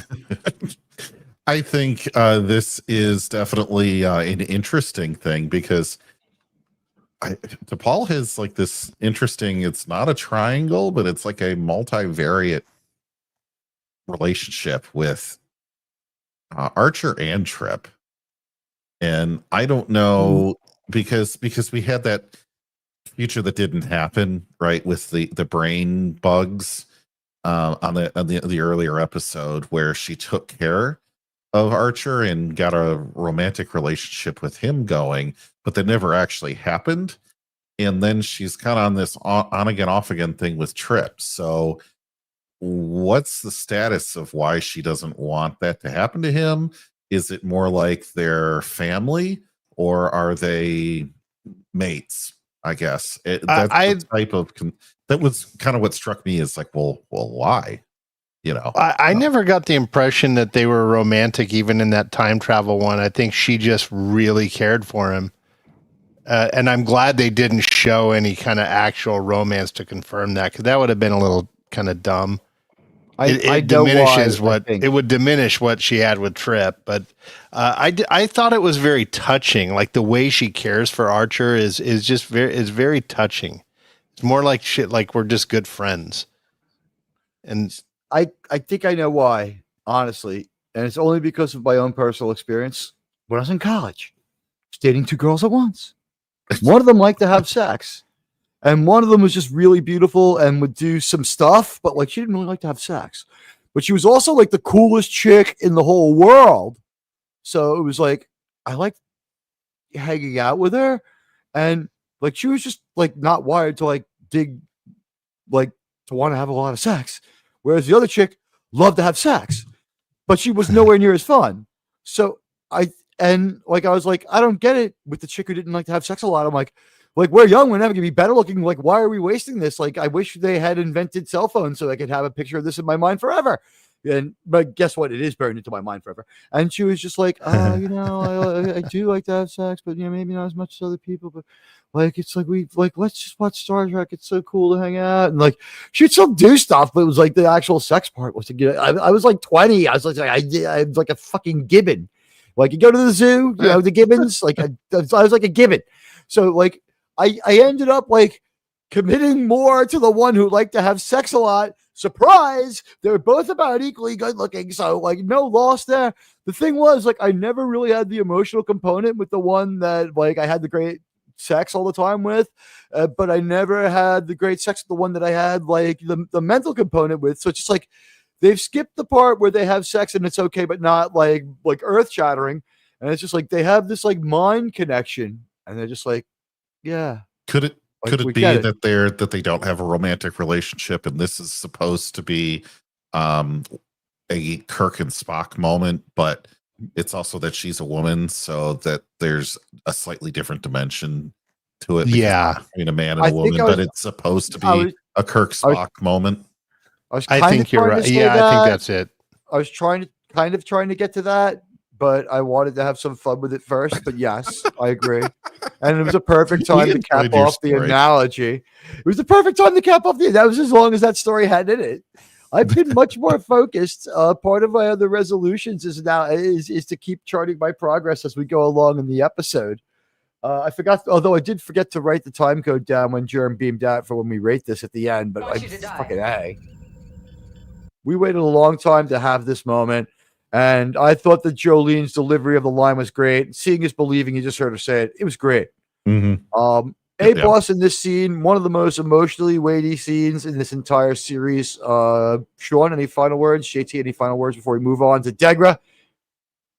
No. I mean Schindler. I mean Degra. It was well done. I don't know how many takes they had to do to get this right, but it feels so natural, doesn't it? Yeah. Would you be shocked Yeah. if you? And I don't know this, but I would not be shocked if it was like, like it was actually rehearsal that was so good we kept it. I mean, it's great.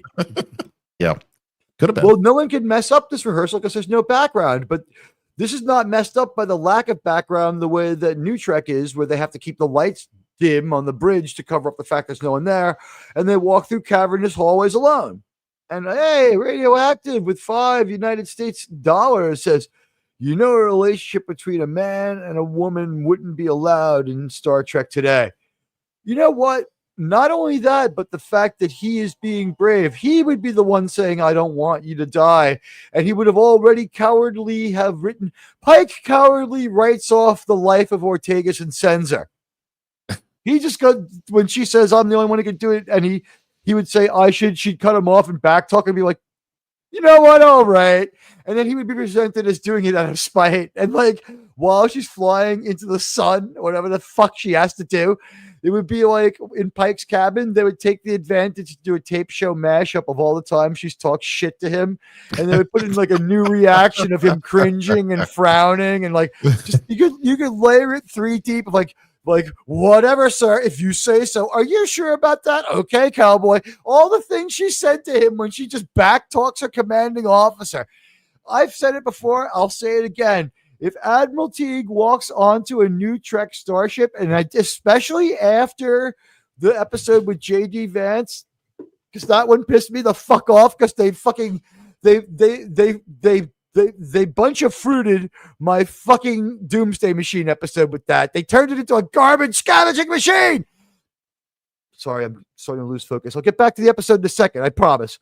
But if you ever take command of a new Trek starship, don't use your phaser. We found out that they think firearms are really horrible, even though their phasers take like 4 minutes to disintegrate you and you scream and like a bug on a freaking. It's like that Veron T disruptor from TNG. That one was faster.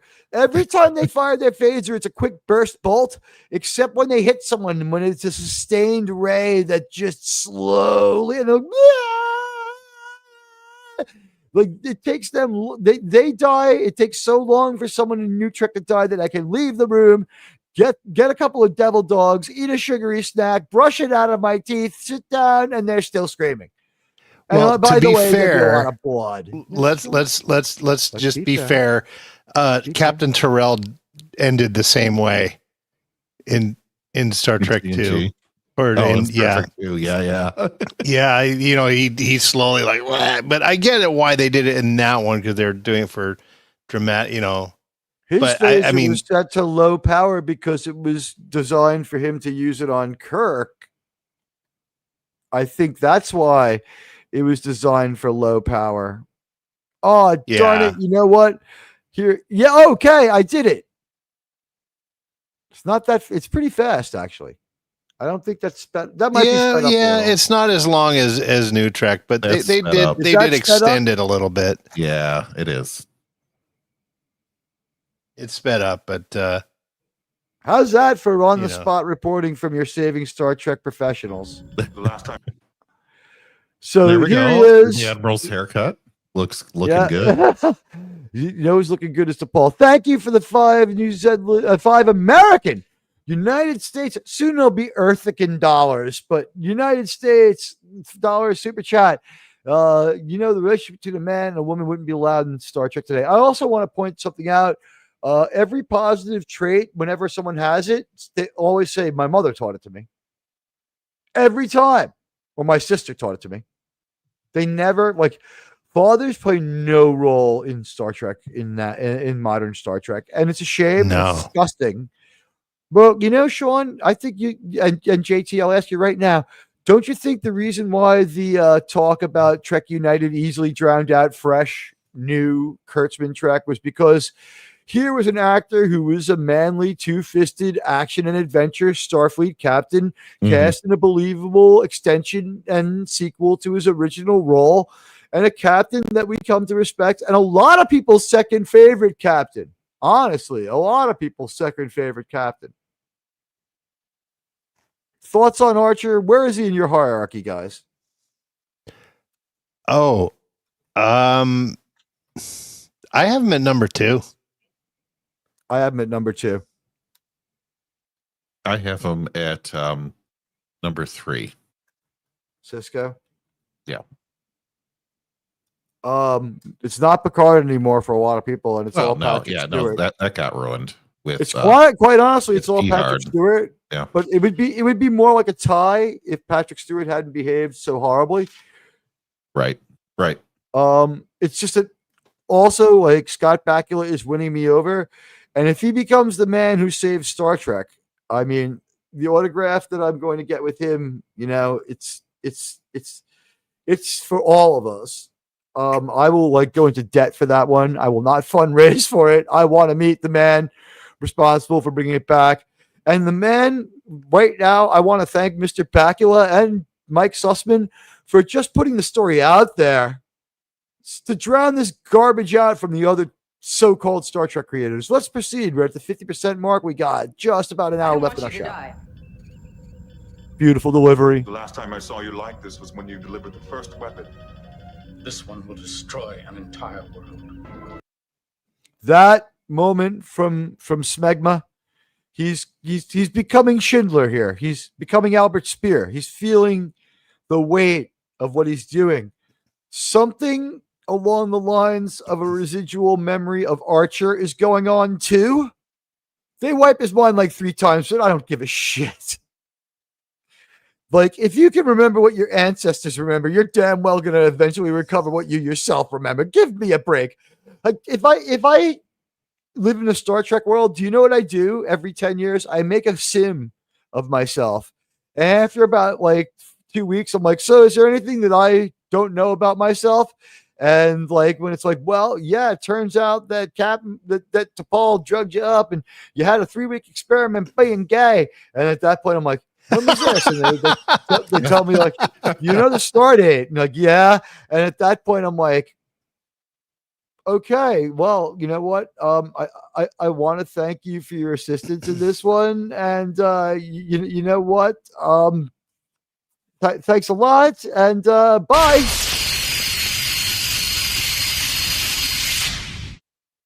All right, no one knows. I could go back in time and undo this one.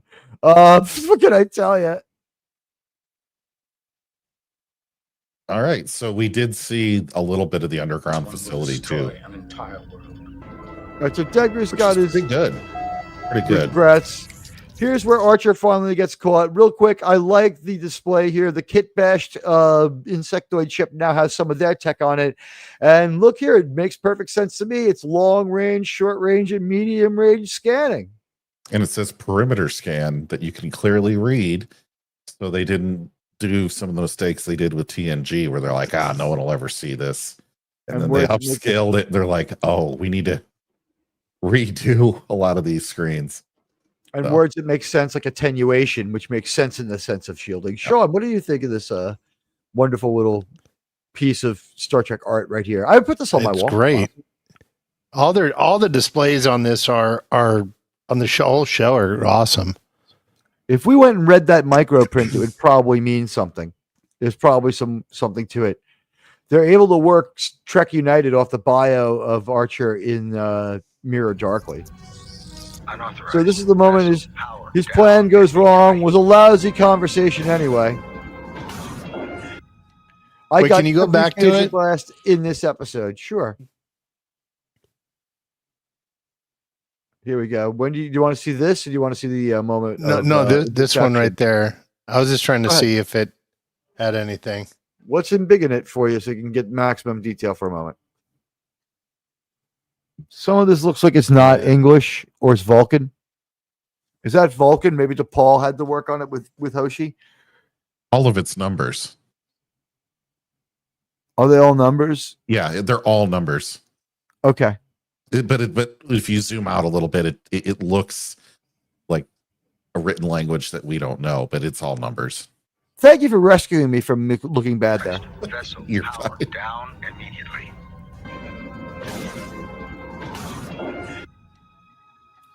Come in. So this is like the beginning of the second half Look of at the her episode. face. The second half of the episode is him getting captured. We just saw it. There's a little bit more of a fight than we saw, but here we go. No matter what happens to the Zindi weapon, the captain isn't coming back. The crew needs to know you're on top of things. I don't need any leadership advice. Dismissed. She should have snapped 3 times in a zigzag pattern. Question. They would do that now. And so here Archer's taking a beating at the hands of the Zindi interrogators underneath. Sean, did you ever dance with the Zindi underneath the 4 pale luminescent lights? Yeah. There are 4 lights, by the way. You can they try to keep all 4 of them out of picture, but as they're going around, you can see there are 2 lights next to each other in tandem. Like 2 sets of 2 lights in tandem. So there's 4 lights. Reptilians are called upon when force must be applied. So we see the fractions in the Zindi society At one there. time, most of my world was ruled by reptiles. This is some great stuff. This Archer's scene. madman theory is great. Sean, I said this earlier. I don't know. What do you think? Is Archer's designed to have everybody be super afraid of humans when they meet him because he goes madman on them? Yeah, I think so. Wes Cagle, my favorite captain is Ron Tracy. He knew how to deal with commies. What I love is Ron Tracy.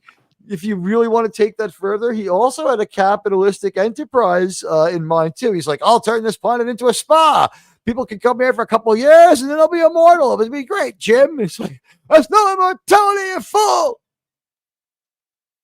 Yeah, it never occurred to Tracy, who's been on as many adventures as Kirk, that maybe the aliens just live longer.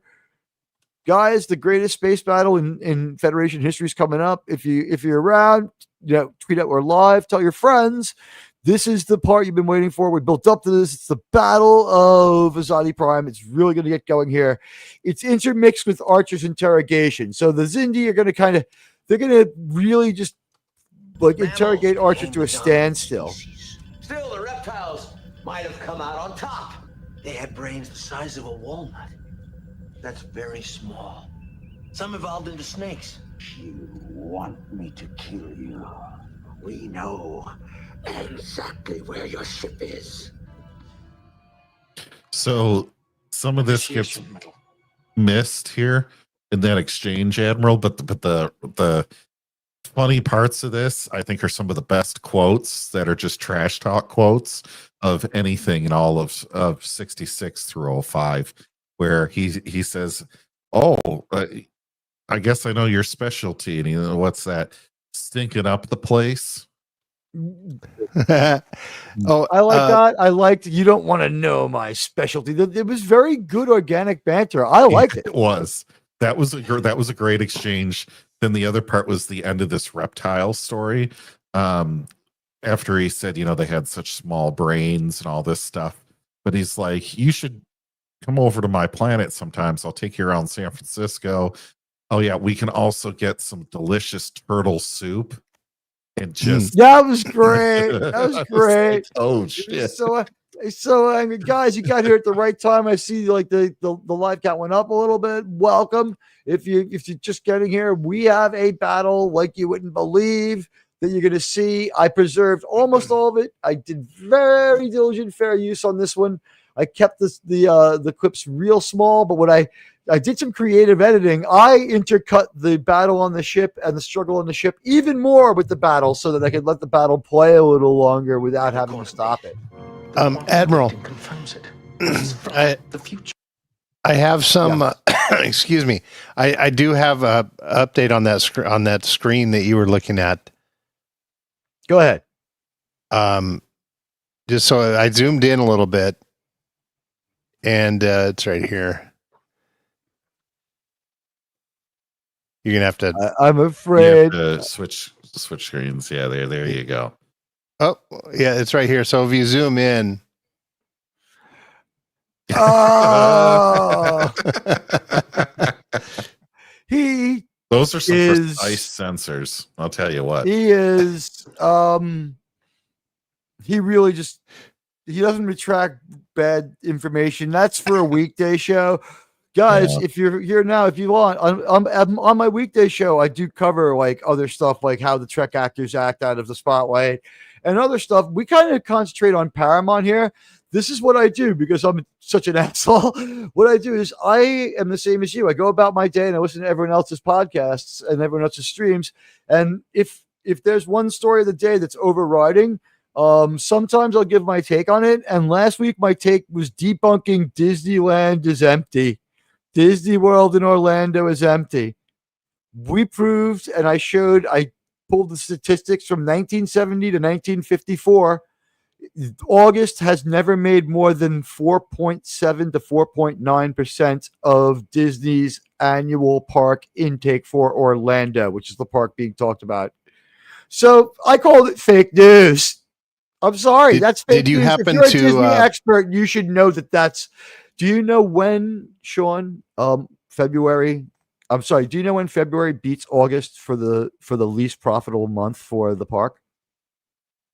Yes, when it's not a leap year. It has when to it be is a leap year. Not just that, Sean. It has to be a leap year when August starts on a Tuesday and loses one weekend. Oh, wow. I don't know what the chances of 1 in 4 by 1 in 7 minus 1 for the day we lose on leap year. Was it 1 in 8? I don't know what the chances of 1 in 4, 1 in 8 or 1 in 7 after 1 in 4 are, but let's just say since 1970 to 1954, maybe it's happened once or twice.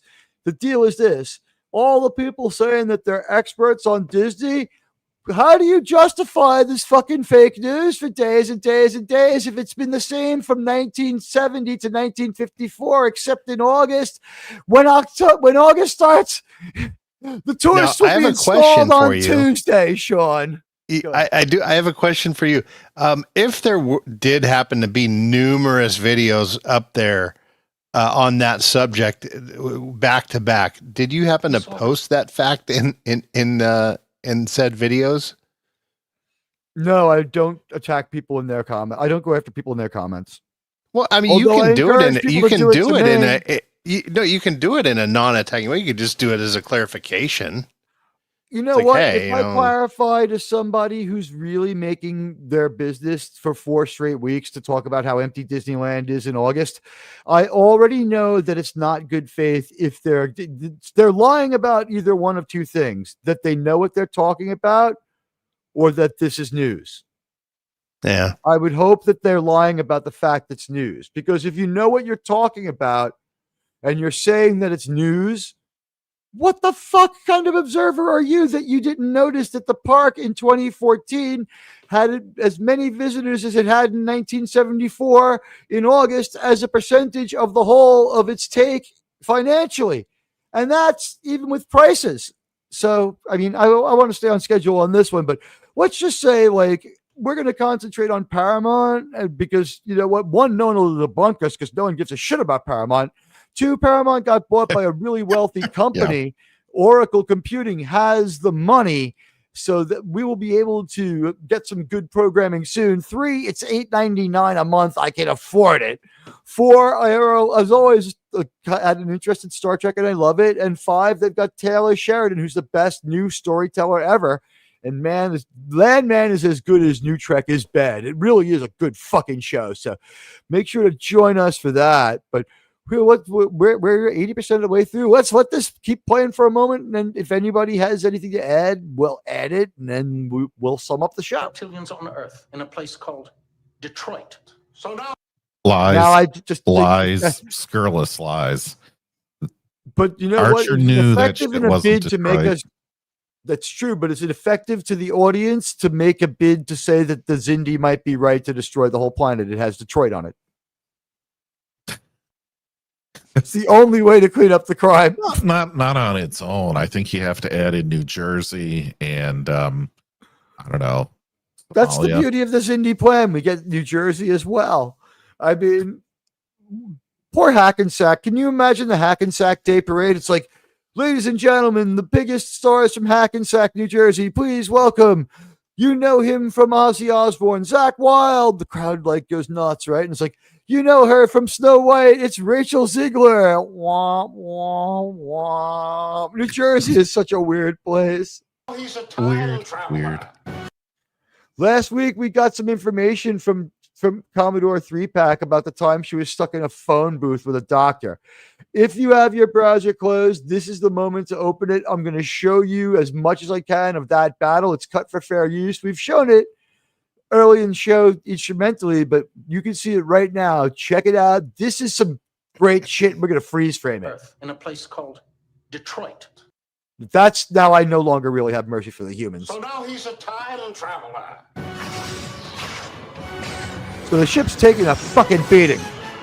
Great original music. And look how much better the action is when you have the solid beams of the disruptors or the phasers instead of like 90 million little pew pew pebbles blasts. of light. Yeah, it's a machine gun. Like 09 did, and you're like, I can't even tell what's going on. I'll wait. Yeah, if you're not going to do a straight beam, do it the way that the Defiant did it. Like that was about the limit.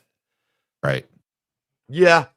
You know what? And you have other weapons if you want that effect. Just use the fucking photons, like. Yeah. So anyway. Anti-proton.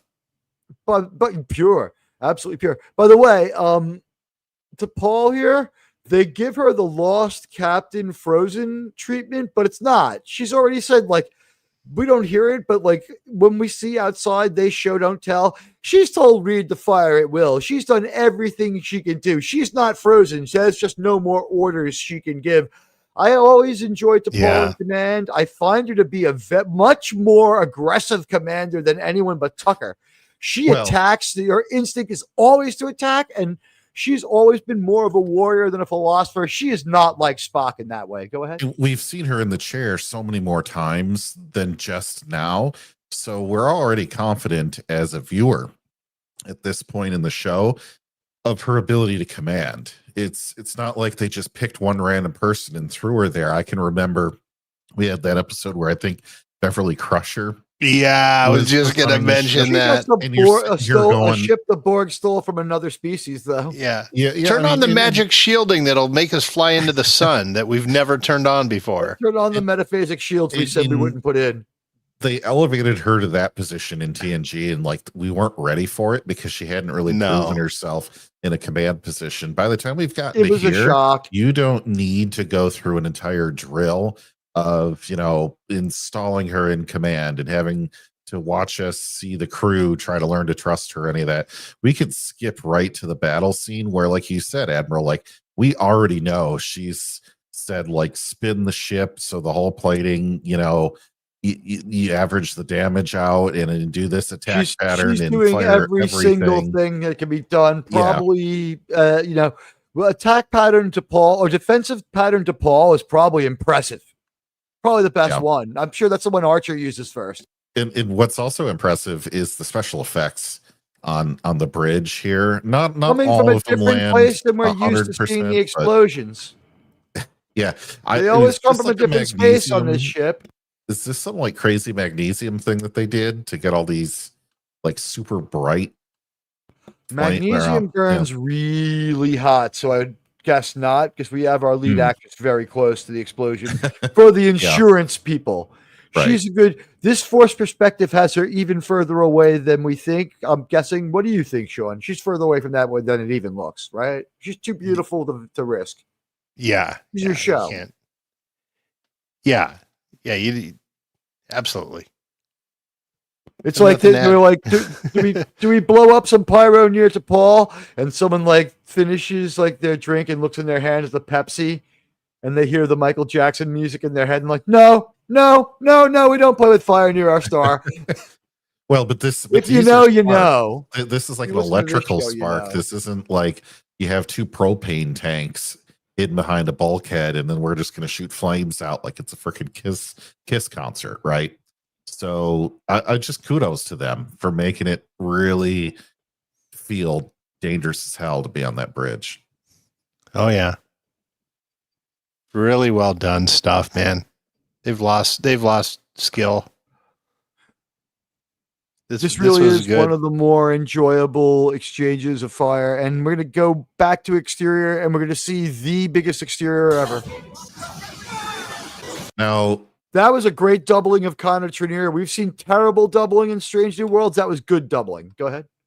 Oh, you may have cut it for fair use, but they resurrect the styrofoam rocks that we all famously remember every time something happened on the Enterprise. We're going to see them. Okay. We'll I wasn't sure if you had cut them in, but they bring them back here, and it was a cheesy effect on the Enterprise D, but here it just feels right. I don't know how else to explain it, but you feel like chunks of the ship are flying apart when you see it. Maybe because we've always thought of this ship as a little more personal to us and a little more fragile than the other ones. Well, and it's not Certainly. a green screen. It doesn't feel like a green screen, right? That was a great stunt, by the way, and really was got good and cohesive in the action. That part, I was disappointed. Yeah. I was hoping Mr. Pride Brothers' moment had come.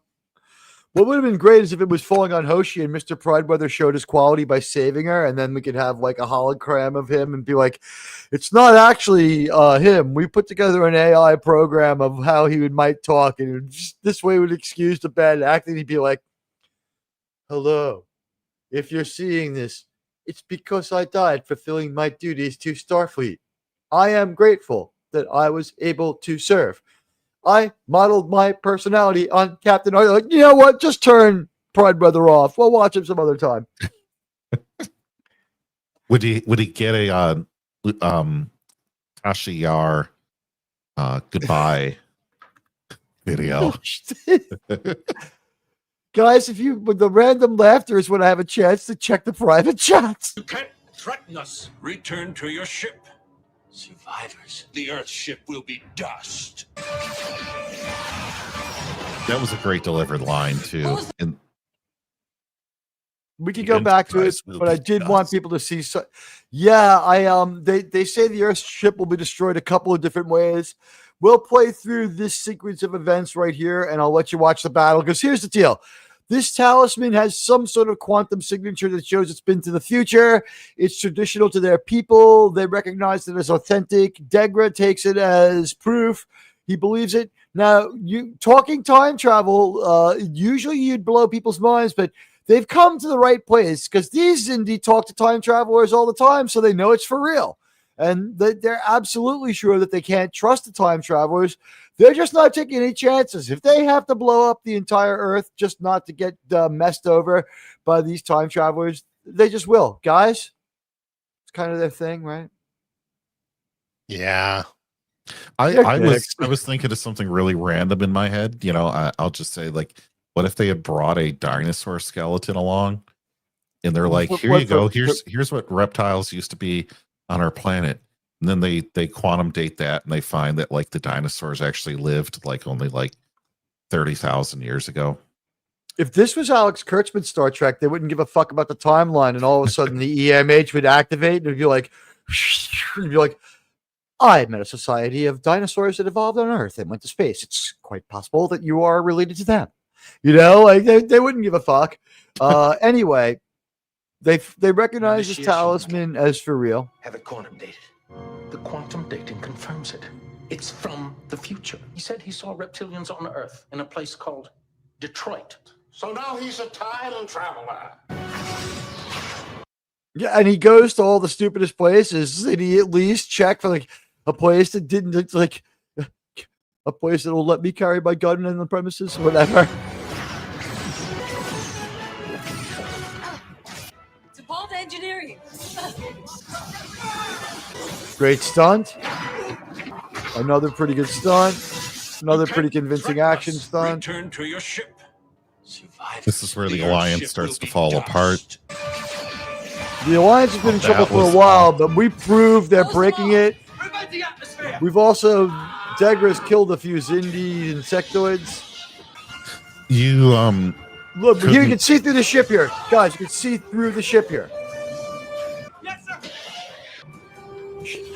This is, by the way, that was, we have to go back. When the ship fully rotates, you can see the stars through the holes in the saucer section, but we're going to see some CGI. And, you know, if you're watching your browser closed, this is the moment to pay attention. Check this out. Full body burn, expensive stunt. That's practical, but here, the ship takes several hits. You could see the fake neck and hair on the suit. But this doesn't look very fake at all. This looks much better.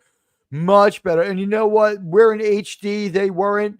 This holds up to HD. Their full body burn is a full body burn. They're counting on you not looking at the guy's face. They were HD by this point. Not to the level we are. And they are formatted in the format we're in, but it hasn't been perfected yet. It's still a little bit smaller. But here we have the crew being thrown into space. J.J. Abrams did not do it first. We have people being ejected. We see 2 crew members in picture now. One's already been carried off. We get scale on the ship. It does look like only about 80 people would be able to live on it. It is beautiful. It is a beautiful exterior of our ship. This is something unseen in Star Trek up till now, and it's I all I can hear is the voice of Daystrom. Men no longer need die in space, Kirk. Did a young Daystrom see this on TV? Like growing up, in school, was this something that inspired him? This is one of the most dramatic battles of the early Starfleet, exploratory and defensive mission. This is it, guys. I mean, this is our effect shot of the season. Let's talk about this versus the effects of now. This deserves a minute. And we're at the end of the essay anyway, and close to the end of the show. So let's give it its due. Go ahead, guys. Hold forth on the CGI we're seeing here. Oh yeah, look at those bodies. They're not just silhouettes or pipe cleaner men either. They're actuated. They're moving. Yeah. And it's bright enough that we can make out details, like all the scorching in the bottom right on the edge of the part of the hull that has been just, I guess, sheared off. They've been going for the bridge and missing is what it looks like, and they got through the hull plating there. Right. And that shot was meant for the bridge. Yeah. And just the amount of detail on a much less capable, just the tools. This is a 23-year-old image, ladies and gentlemen. Primitive. So much more primitive than. Sirs and madams, this is a 23 to 24-year-old image. Yeah. So this, to me, I'm like, why can't we do this today? Why does it all have to be so dark and murky and foggy on everything? I gotta give props to them on this. I know people at the time were not happy that they used CGI instead of models, even though CGI had already been in use on other ships and things. Someone made a model for the CGI people to work off of, I'm sure. Sure. It's too tactile. This is one of the most realistic ships they made, which I guess is the irony, right? It is mostly a CGI model. So I guess unless anyone else has something to say about this moment, we'll let the battle advance.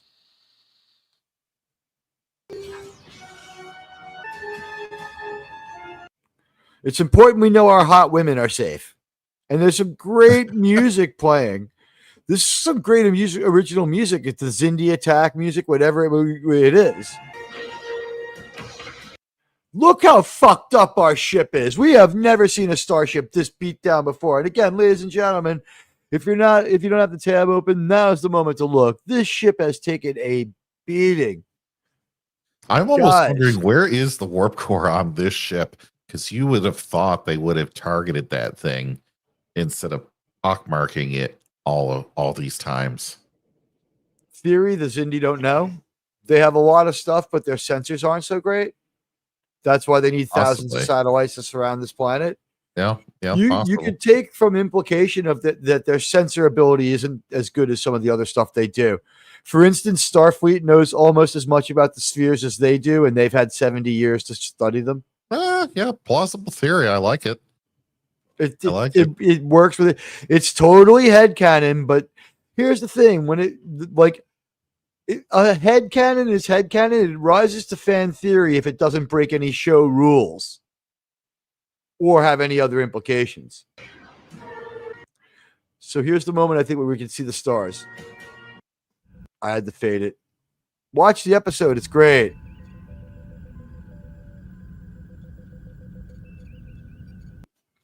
And there you have it, our episode of Enterprise. It's Azati Prime. It's a series high in a lot of ways. Special effects. All the performances are great across the board. Germ gave it an A at a 92%. And now, after watching it earlier and reviewing most of the episode, going through the plot with great precision, pointing out how well written this was, honestly, this was within a hair's breadth of masterful. There were moments of mastery in this episode to me. But let's go with our panel, and we'll start with JT. Sir, your opinion of the episode Azati Prime. Great. So I do not think this is the most Star Trek like exploring new planets type episode out there. And so I just want to make that part clear, that it's a different type of episode than what you're like to get on like a TNG show or TOS show week in, week out. This is a serialized format. And so with that, you have to look at it in that perspective. And for once in season 3, we finally get the Zindi plot to move along. I feel like we've gotten more in this 50 minutes of show than we did for the entire, what are we up to now, like episode 18 or 19, whatever we had all the way before that. All of that combined was less than we got here. And one of my big complaints about the Zindi timeline or the Zindi plot is it's too slow. Well, now I don't have that complaint because we get so much, and it feels like if they had gone a little bit further, it would have been a movie. Everything was executed so well, from the acting to the special effects to the music, that we didn't really talk about a whole lot. The music was fantastic. I believe they wrote some new music for this episode. I'd have to really go back and pay attention closely on that. But the subtle pieces of this, everywhere from destroying the outpost to conceal themselves, and how much distaste the crew had, or how Archer had this sense of, it's going to be me to do this mission, and just the sense of duty that Bakula put on the screen on that. Or we had Jolene Blaylock delivering the line for T'Pol, where I don't want you to die, and just conveying a lot in there. All of that was so strong that maybe some of the performances by the Degra folks, a little bit weaker, but it didn't even matter. By the time we get Captain Archer captured, you're already so sucked into this episode to figure out where it's going to go and what's going to happen, that by the time you get to that enhanced questioning, that you don't care if there's any other small problems. At least I didn't. Some of the most memorable lines in all of Star Trek come in that questioning by the Zindi reptilian of Archer, and I loved them just as much as the Klingon in K7 who says to Scotty that the Enterprise should be hauled away as Goddard Beach. it just hit like that level for me. So the only real thing I would have to say also is I wish we had gotten another 20 minutes. I know that this storyline will continue. It just keeps going. Yeah, more episodes. You're gonna get your 20 minutes. I will. Just not this week. We needed a bigger boat. You're right. This should have been a movie. Yeah, and so I think if they had actually put this out as a movie, Enterprise would have gone places. I mean, like big places. And this maybe unfortunately, even like this is at the thing. this is at the height of them failing to promote it correctly. Oh, I know, but I'm thinking like a 3-movie arc with all of the Xindi stuff, or maybe a 2-movie thing. They would have had room and space to rework things, but just the way that they did this, it's really too bad that we didn't get a movie out of this crew. And I really do feel that after watching this episode. I honestly didn't think this was going to be one of my favorite ones. And Teague, you were like, we have to do just this one episode tonight. Now I understand why, because I watched it in a way that I didn't really watch it in the past. Could you imagine doing... I think it would be cruel and inhuman punishment to my crew to drag you guys into a show that could never be ended in under 4.5 hours. Right. If we drift into it and people keep incenting as they go along to stay with it and don't want to beam out or have to beam out, and we decide to go, that's one thing. But I'm not going to do that to panelists. I mean, if I want to be wild and solo, I have the option of staying around. But no, it's to do these 2 episodes are so very dense. And what we found out is if one episode is even mediocre, it's highly discussable. So the thing is, now we go into it with 2 prepared to stay with 1. I make the call like in the middle of the review of the first episode. I think if we go forward to 2 from now on, next week, Damages is planned as 1 as well. And I think we might be stuck at 1 until we get into the very complex episodes that are 3 and 4 episodes long, the very complex stories that are 2 to 4 episodes long in season 4. And we might have to have a part 1, part 2, part 3 on that. I just don't know. Like we're not going to do a 12-hour Star Trek show. That show already exists. You can see that show if you want. Right. Just to end my review, Mark Harkness. Yes, I am saying that the Enterprise show that we watched today and maybe the next 1 or 2 are at near movie intensity, and it damn well beats Star Trek Insurrection. And I would say that it also probably beats Nemesis for levels of intensity. So no mystery to anyone when I'm going to give this an A, 95.87%. Wait, say that again, 98? 95.87%. You don't get to give percentages unless it's the number between 87 and 89. Get the fuck out of here with that. I rounded it up. You know what? I can barely add up all these letters you give me. The letter 8 just like drives my mind crazy. The letter 9, it makes me fucking insane. And then what? Anyway, listen, the point is this. All right. Alternate timeline, 2004, 2005, the Enterprise movies, Infinity Trek, and Star Trek Endgame.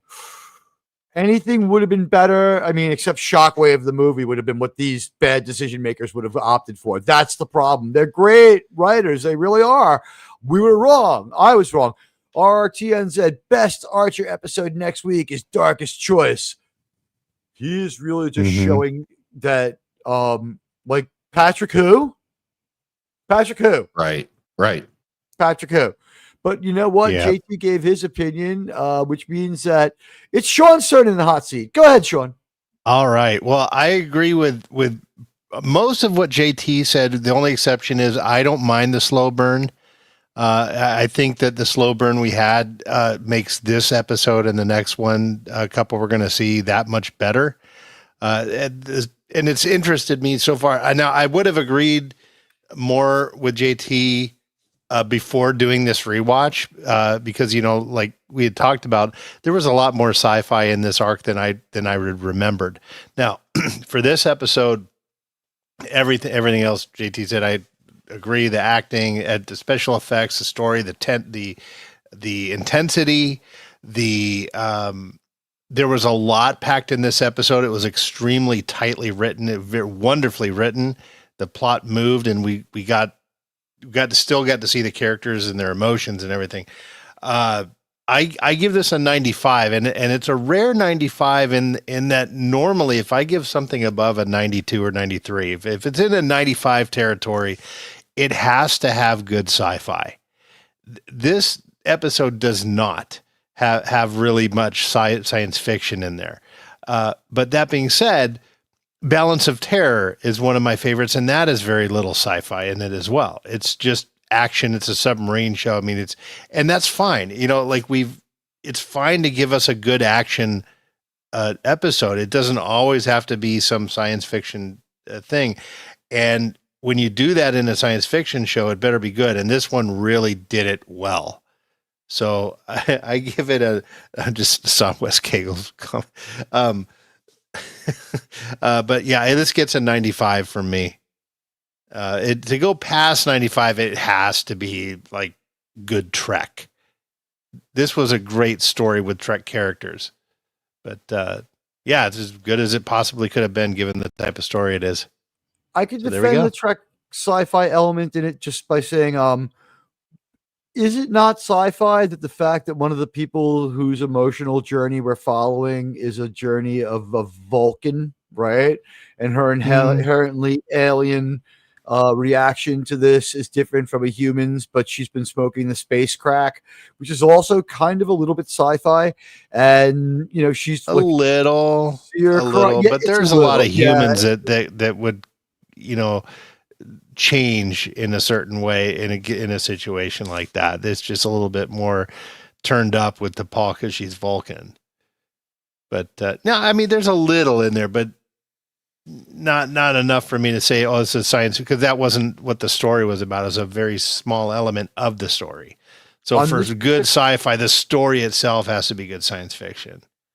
On this particular Star Trek franchise, I feel that they were so dressed down when they delivered this idea about, don't lose people with this crazy techno babble and stuff like that, that they're probably trying to lampshade the sci-fi a little bit, is my opinion. And a little. They're not afraid to have like an outright spy mission episode here and there. Well, yeah, I mean, that's just how Trek has been. Like, okay, we had TNG, then they went to an opposite way of putting it on a space station. After the space station, like, let's send them far away, and they're traveling all the time.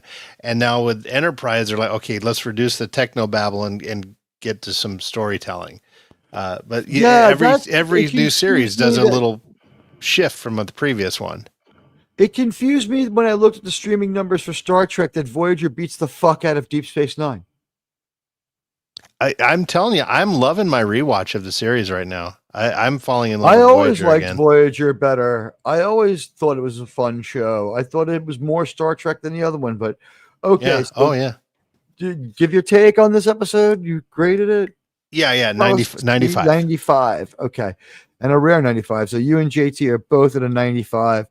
All right. Yeah. And Germ was 92. So you better be there, sir. This failed episode of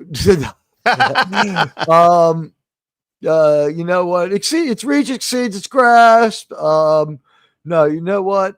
Let's do this. Let's bring our chat in on this one and see if they have finished voting and how many of them have exercised their franchise under channel policy. Now, remember, you have, when the big vote comes, you have two choices: Admiral Forever or Admiral for Life, which cuts both ways. But I'll take it. I like the challenge of Admiral for Life. It's just it's kind of fun.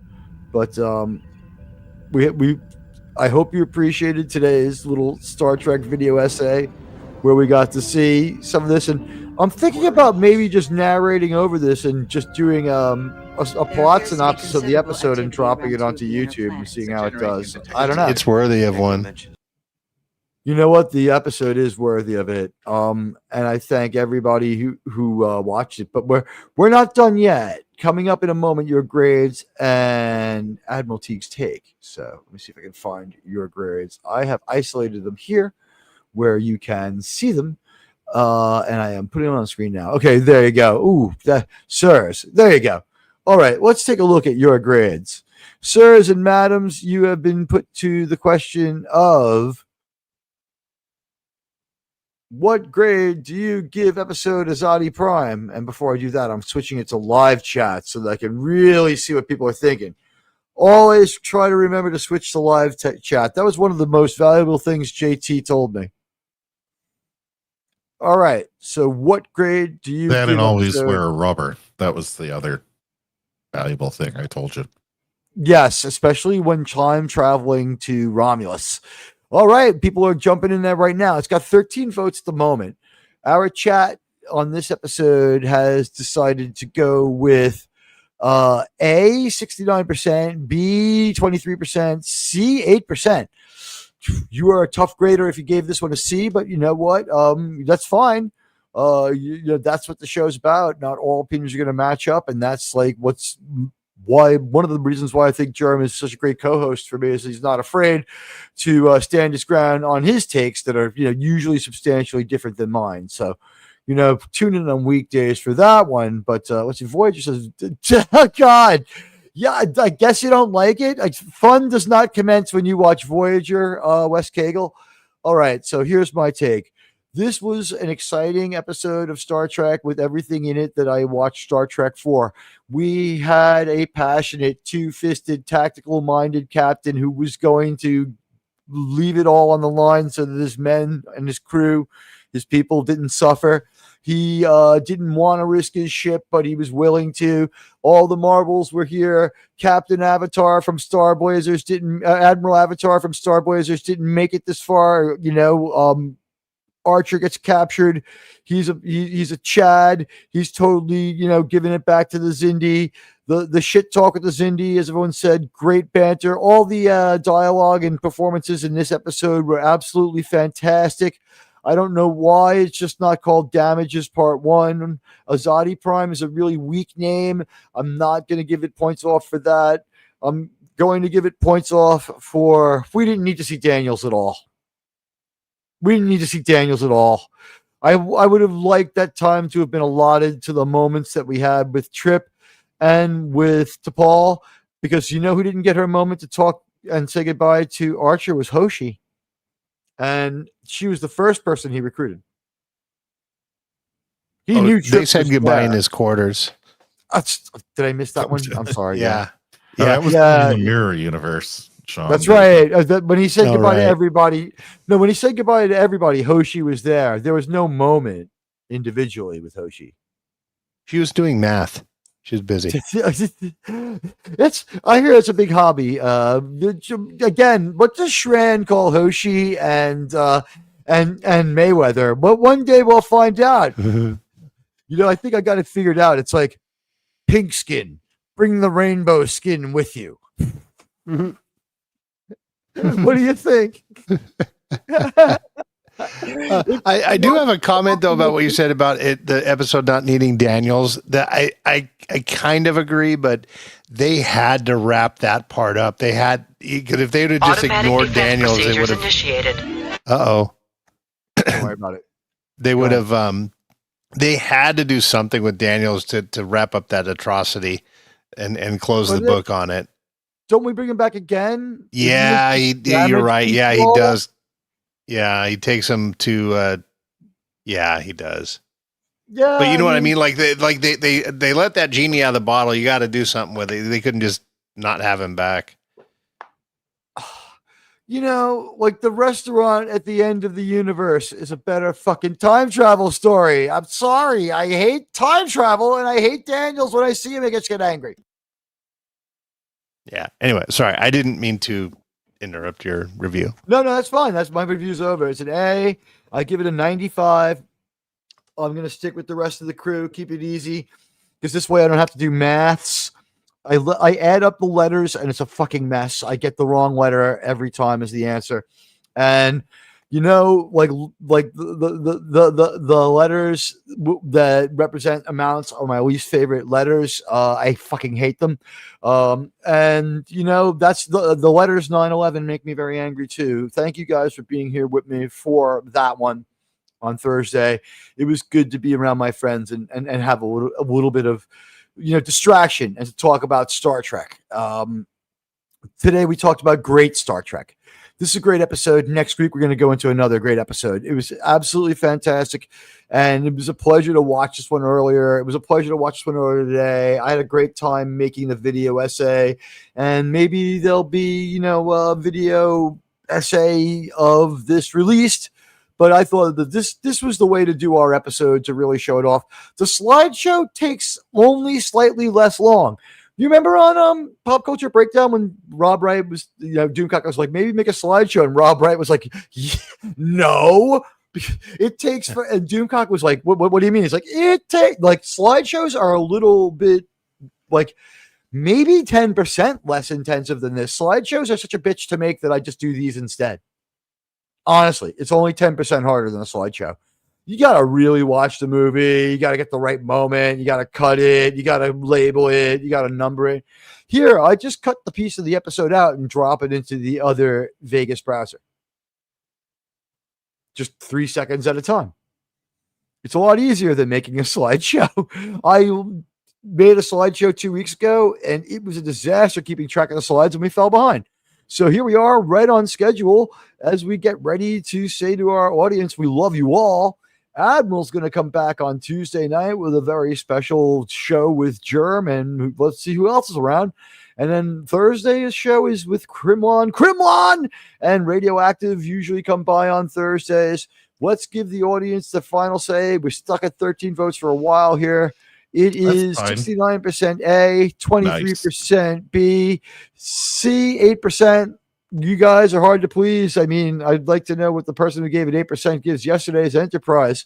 I'm not saying, Stan, you have to defend your take. I get it. It's a C to some people. But you know what? Thank you so much. If you haven't hit like or follow, please do so now. If you're coming through later, watching with the browser opens helps. There are 22 producers on Star Trek New Trek, and I got 22 likes. One more, and I'll be beyond. I'll be tied with their biggest episode ever with 24 if we get there. But if you're coming through later, hit the like and follow, and I appreciate you all chaptering to come. If there are more commercials in this than you expected, it's because sometimes, and this came up as a known issue, YouTube has been locking us out from controlling the commercials of monetized streams. If you notice, while live, there are no commercials. It's only afterwards that I put in 3, one in the first 20 minutes and about 20 minutes in, and then 1 hour after that. So this commercial good for 3, maybe 4 commercials on this stream at most. And we have the best Star Trek conversation and the best Star Trek show on YouTube. Except no imitations. Saving Star Trek is the original and longest now running at this point, still continuously running Star Trek show every Saturday night, approaching 70 weeks. Gentlemen, what are you doing this week? JT Kirk. Let's see. Right now, I actually do not have any committed appearances. So will you maybe be killing people on Fortnite? Well, that's all the way on Friday in the future. That's so far. I'm going to need Daniels to help me. So all right, Sean Carter. We'll hand it over to Sean. Wow, not much going on for me either. We'll have Pop Culture Breakdown on Wednesday. I'm not sure. I think we were supposed to do Magnum Force this week, and obviously that show didn't happen.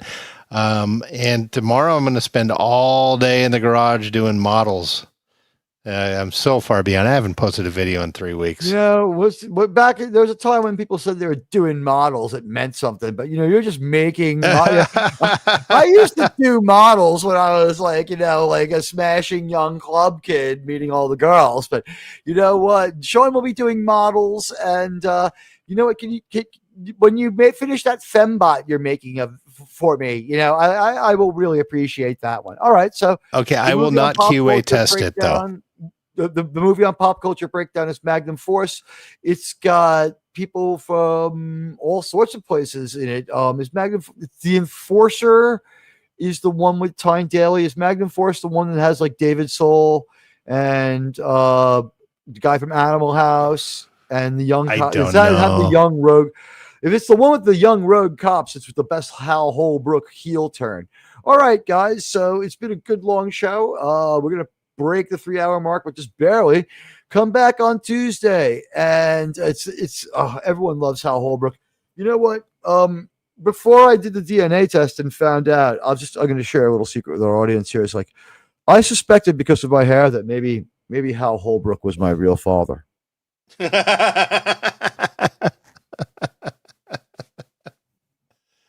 I've heard there are certain shows that want you to have your camera on to be a guest.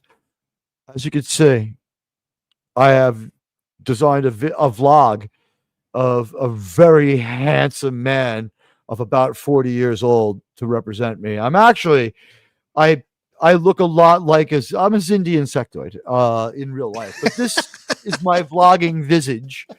And I wear Adidas because I'm from Queens. It's not. I guess that is a product endorsement. It's somewhere. It's kind of like there. There you go. That's my Adidas. I love you all, and it's a shame that we don't have Ozzy here to scream it, but I love you all. And you know what? That was one of his best roles. You're a killer, Harry, a maniac. So am I. And you know what? I will be back on Tuesday. I love you all. Thank you for being with me for Saving Star Trek. Next week, Damages. It's going to be another one. This one, a lot less visual. I won't have to make as crazy a video, but, expect this, a couple of times a month. Landman's coming up, so Star Trek videos will be a little more scarce, but we are the show of record for Star Trek Enterprise, the most popular streaming Star Trek show in Europe, and the most popular streaming Star Trek show on this channel on Saturday nights. Ladies and gentlemen, you know her. You love her. She's gorgeous. She loves this channel. She makes it clear every time we talk to her. Sydney just loves the channel, and she loves all you. And here she is to say goodbye. But first, I think we may need to briefly just check in with our friend who loves bacon. Just even for a moment. Is it okay, Tuvok? Does anyone see that this is wrong?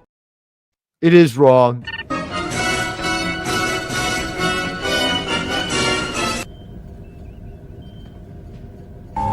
Insufficient sensor data. Incorrect. 10 fucking grueling hours.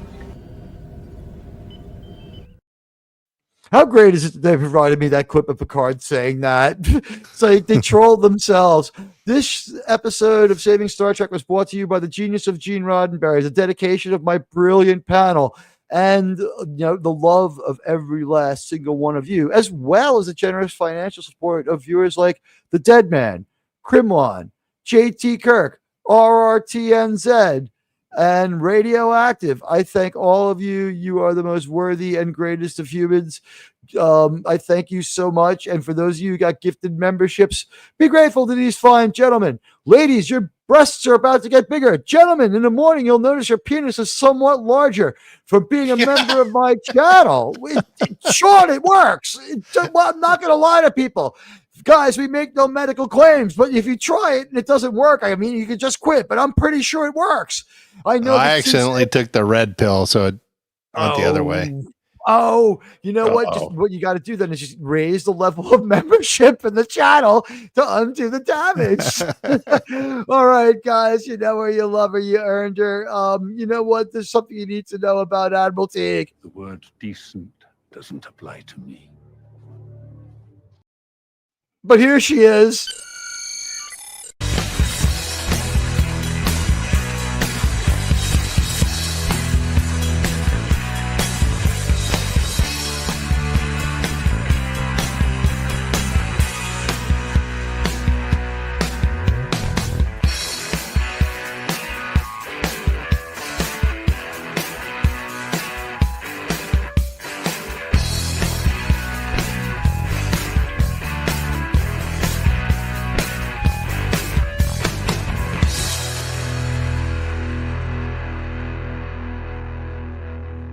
Can I finish, please? She was attacked by what appears to be essentially